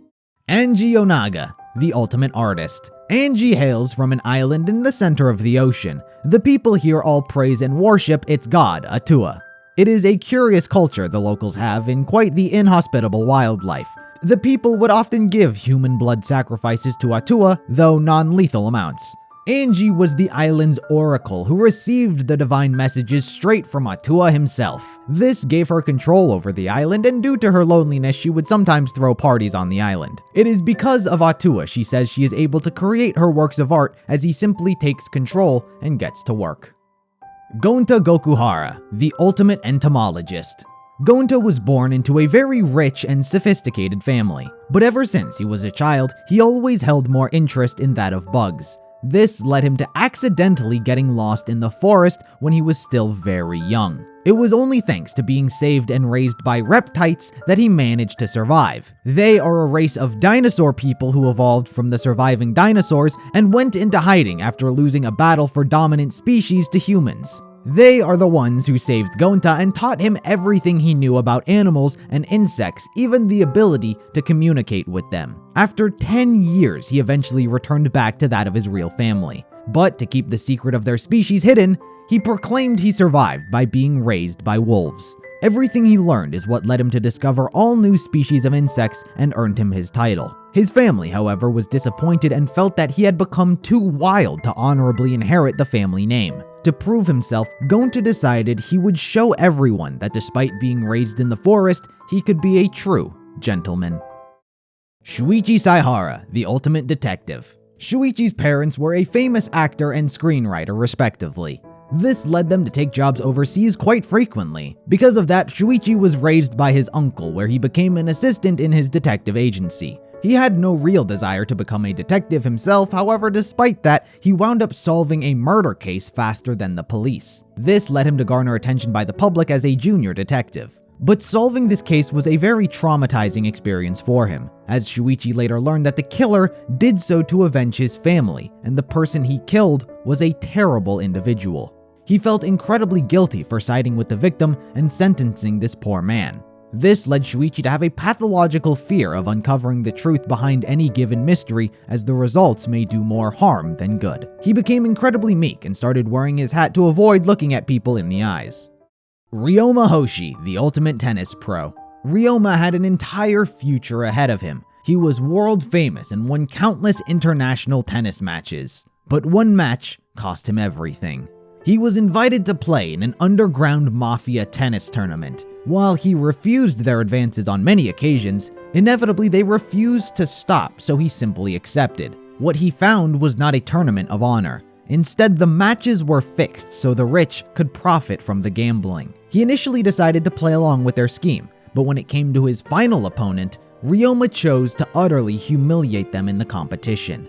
This effectively destroyed the mafia's reputation, and as a consequence, Ryoma's entire family was tracked down and killed. He tried to save his girlfriend as well, however she was found too and murdered. Being the sole survivor of this whole incident, he swore revenge on the entire mafia and killed each member of the organization with his tennis racket and metal ball bearings. He was convicted of his crimes and sentenced to death row, leaving behind the narrative to the public that he threw his whole life away. With no one he cares for alive and seeing himself as nothing but a murderer, he lost the will to live and simply carried on until he was sentenced to die. Kirumi Tojo, the ultimate maid. Kirumi was near perfect at her job, capable of completing any task assigned to her. She was so good she wasn't limited to simple maid-like chores. Things like being a bodyguard and even political and financial oversight she was hired for. She doesn't accept every single job that is asked of her, particularly if she feels she is incapable of completing it. Such proficiency is what caught the eye of the Japanese government, and her services were hired to shadow the Prime Minister to help improve the citizens' lives. She became so dedicated to ensuring she completed her job correctly that she became the de facto Prime Minister herself. Miu Iruma, the ultimate inventor. For much of her early life, she describes herself as a boring and unremarkable girl with no talent whatsoever. It wasn't until she got into a car accident which put her into a coma, where genius would strike. After barely managing to reawaken, her head was now full of all sorts of new ideas and inventions. She believes the surgery turned her into some sort of augmented human, which is why she's an inventor today. With these 16 students and their individual backstories crafted, it was time for the world building to take form. Their fake life took place after the events of Danganronpa. The students are all ultimates at the newly reopened Hope's Peak Academy, each having applied to enter the school. But tragedy struck when meteorites came crashing down to the Earth's surface. It carried with it a disease which plagued humanity, killing off the population at a rapid pace, spreading despair. The world leaders determined Earth's destruction was inevitable, and so they came up with a plan to preserve humanity. They called it the Gopher Project. By taking humanity's best and most exceptional human beings, they would all get sent to space and put into cryosleep until a suitable planet was found to continue mankind. The 16 students chosen for this project were all picked thanks to the fact that they were immune to the virus. But the students didn't want to abandon Earth if it meant leaving behind all of their family and friends. And so they all erased their memories. They were no longer exceptional ultimates to carry on the future, they were just normal. But it was at this time an extremist group obsessed with the end of the world saw the Gopher Project as humanity trying to escape the punishment it deserved. And so it led to the ultimate hunt, a manhunt to track down and kill the students involved with the Gopher Project. To protect them from the ravenous mob, all of the students' deaths were faked, which managed to calm down the hunt. Regardless, all of the students were still taken and launched into space as Earth suffered its final moments and meteorites destroyed it.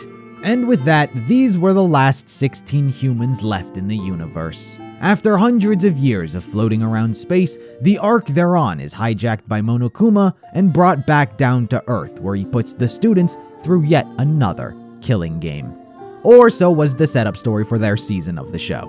Tsumugi would then proceed to try and craft a narrative very similar to that of the original Danganronpa. The first chapter kicks off as usual with everyone being in disbelief that they found themselves caught in the midst of a killing game. It is Rantaro and Kaede who each believe that they can put a stop to everything. Rantaro, having inherited a perk for surviving the last game, knows there's a hidden door locked where he believes the mastermind to be. And Kaede attempts to kill the mastermind with a unique setup and a shot put ball. Both plans act independently but simultaneously next to each other, which results in Kaede almost killing Rantaro. Due to a time limit that would kill everyone if someone was not dead by the time it ended, Tsumugi was forced to take action. Having observed Kaede's failed attempt from her hidden room, she then snuck up on Rantaro and bludgeoned him by force. The crime scene was set up to make it out as though Kaede successfully killed Rantaro, and she was framed and executed in Derflowalser. Chapter 2, the characters were all given videos of those closest to them, a classic incentive. There's a bit of a mix-up with who gets what video though, leading to most not knowing what they've been blackmailed with, but a few people did get their correct video. This includes the likes of Kokichi and Kirumi. Kirumi learns of her job as the Prime Minister and all of the people on the outside world relying on her guidance. Because of this, she hides her intent of crime inside of a magic show Himiko was putting on for everyone, which she was helping set up. Her target was Ryoma, who ever since the game began was willing to sacrifice his own life due to seeing his as already having been over. Ryoma went so far to learn that Maki had his motive video thanks to Kokichi and blackmailed her to give it to him, as she was keeping hidden the fact that she was an assassin. But he learned this detail because he had her motive video. While this video was meant to serve as a reason to kill, for Ryoma it was a reason to live. He needed something on the outside world to keep him going, but when he watched his video, there was nothing. Nothing was out there that cared for him or he cared for. When he was invited to meet with Kirumi, she told him about her motive video and he was happy that she had so much to live for. He could sense her intent to kill, and so he simply told her that he was going to start cleaning. He turned his back to her and gave up his life. Kirumi then carried out and killed him. She tried to pin the blame on Himiko, however was found out and executed in Strand of Agony. Chapter 3 gets a little odd. The motive becomes a resurrection ritual to bring one of the dead students back to life. Angie is quick to hop on this and makes plans for summoning. However, Korikyo officially had enough time to figure out which of these girls would make great friends for his sister in the afterlife. So he began creating a setup for a seance. But during his plan, Angie walked in on him, searching for a flame that was needed for her ritual. With his cover being blown, he killed Angie. But it didn't stop there. Having gone through all the effort of creating an elaborate trap, he still wanted to use it. The seance commenced and Tenko was the one who fell victim to his murder. In the end, no ritual truly happened and the motive went unused. It was Kyo's own desire which got him found out and executed in Cultural Melting Pot.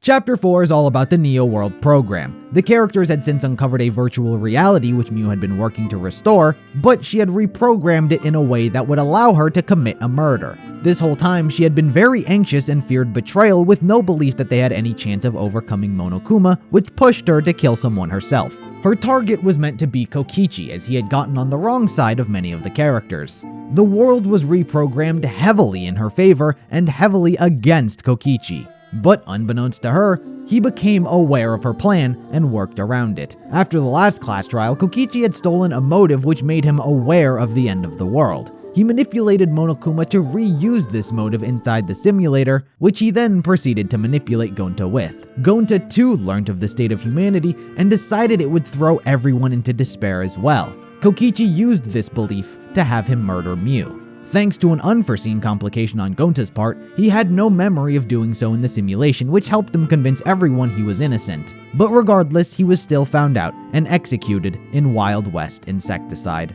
In Chapter 5, Kokichi's whole plan comes to fruition. He spent the entire game so far hating the fact that he's been forced to play and wants to pull one over on the mastermind. He spent his entire time painting himself as the villain. His plan was to make everyone so apathetic they didn't want to kill anyone. And that's precisely what he did. He exposed the truth of the outside world and used a universal remote he had Mew build to gain control of all of the robots, making it out to seem that he was the mastermind the entire time. And with that, he said the game was over and there was no need to kill anyone. Seeing the game come to a halt, Tsumugi was forced to create yet another flashback light with more false memories. This had the memory of Kokichi being the leader of the ultimate despairs, which inspired them to put a stop to his terror. But it was on this same day a series of events took place. Kaito, who had been being held captive by Kokichi, intended to simply overpower him with a crossbow. And Maki intended to kill Kokichi under the false belief of being a remnant. Both plans inevitably occur simultaneously, resulting in a squabble between Kokichi and Kaito, as well as the arrival of Maki, who intended to kill him via a poison crossbow bolt. However, Kaito saves his life, trying to prevent Maki from killing anyone. Maki instantly rushes to get an antidote, however is locked out of the hangar. Both being inflicted with poison, Kokichi would go on to steal said cure and pretend to drink it himself. From here on, Kokichi's plan was forced to change. If either he or Kaito died from the poison, the killing game would commence and the mastermind would by proxy win. So Kokichi sought to make a murder that was impossible to solve. He gave Kaito the cure and set up a scenario which made it look like Kaito was being murdered, but in actuality, it was him. With video evidence that could not be tampered, none of the mastermind's footage bearing witness to what happened, and a body that was impossible to examine, Kokichi effectively made the case impossible to solve. However, by the time the killing game commences and a trial is held, it is revealed that Kaito is still alive and he is forced to be executed in Blastoff's second ignition. However, he dies due to his disease before he can be killed. The final chapter, per usual, is the unveiling of everything. Details and evidence have since come to the surface, which tip Shuichi off to the fact that their memories are not real and everything is not what it appears. A retrial is asked of Rantaro's murder, and it is uncovered here of Tsumugi's guilt. Her identity and cover is blown, and the truth about being on a reality show is exposed to everyone. Not being who they were when they went in, they fight against the concept of such horror, and seek to put an end to everything. Unlike all 52 seasons prior, which resulted in hope prevailing over despair, Shuichi sought to stop it by abstaining from voting. Kibo is subsequently hijacked as the voice of the people, and throughout the trial, everyone convinces the audience that they want change and the killing games need to stop. When voting time arrives, no one votes, including the audience, and Danganronpa is put to an end. Kibo is the one who proceeds to use his robot upgrades to destroy everything. Tsumugi is killed and Kibo self-destructs while the rubble collapses on the characters. The game ends off with the miraculous survival of Shuichi, Maki, and Himiko. From here on, they're allowed to take a step into the real world, unknown if what anything Tsumugi said was true. The potential of there actually being a Hope Speak Academy and remnants of despair may exist, but it's just an idea. Uncertain what the real world holds, these three take steps into the real world. Danganronpa has garnered the attention of many players. Its knack for creating some of the most likable, well-designed, and interesting characters is something best experienced with your own eyes. It is a game that has made many feel what it is to have hope, even when in a battle against a seemingly unbeatable despair. But for now, that does it for the complete, unabridged timeline of Danganronpa.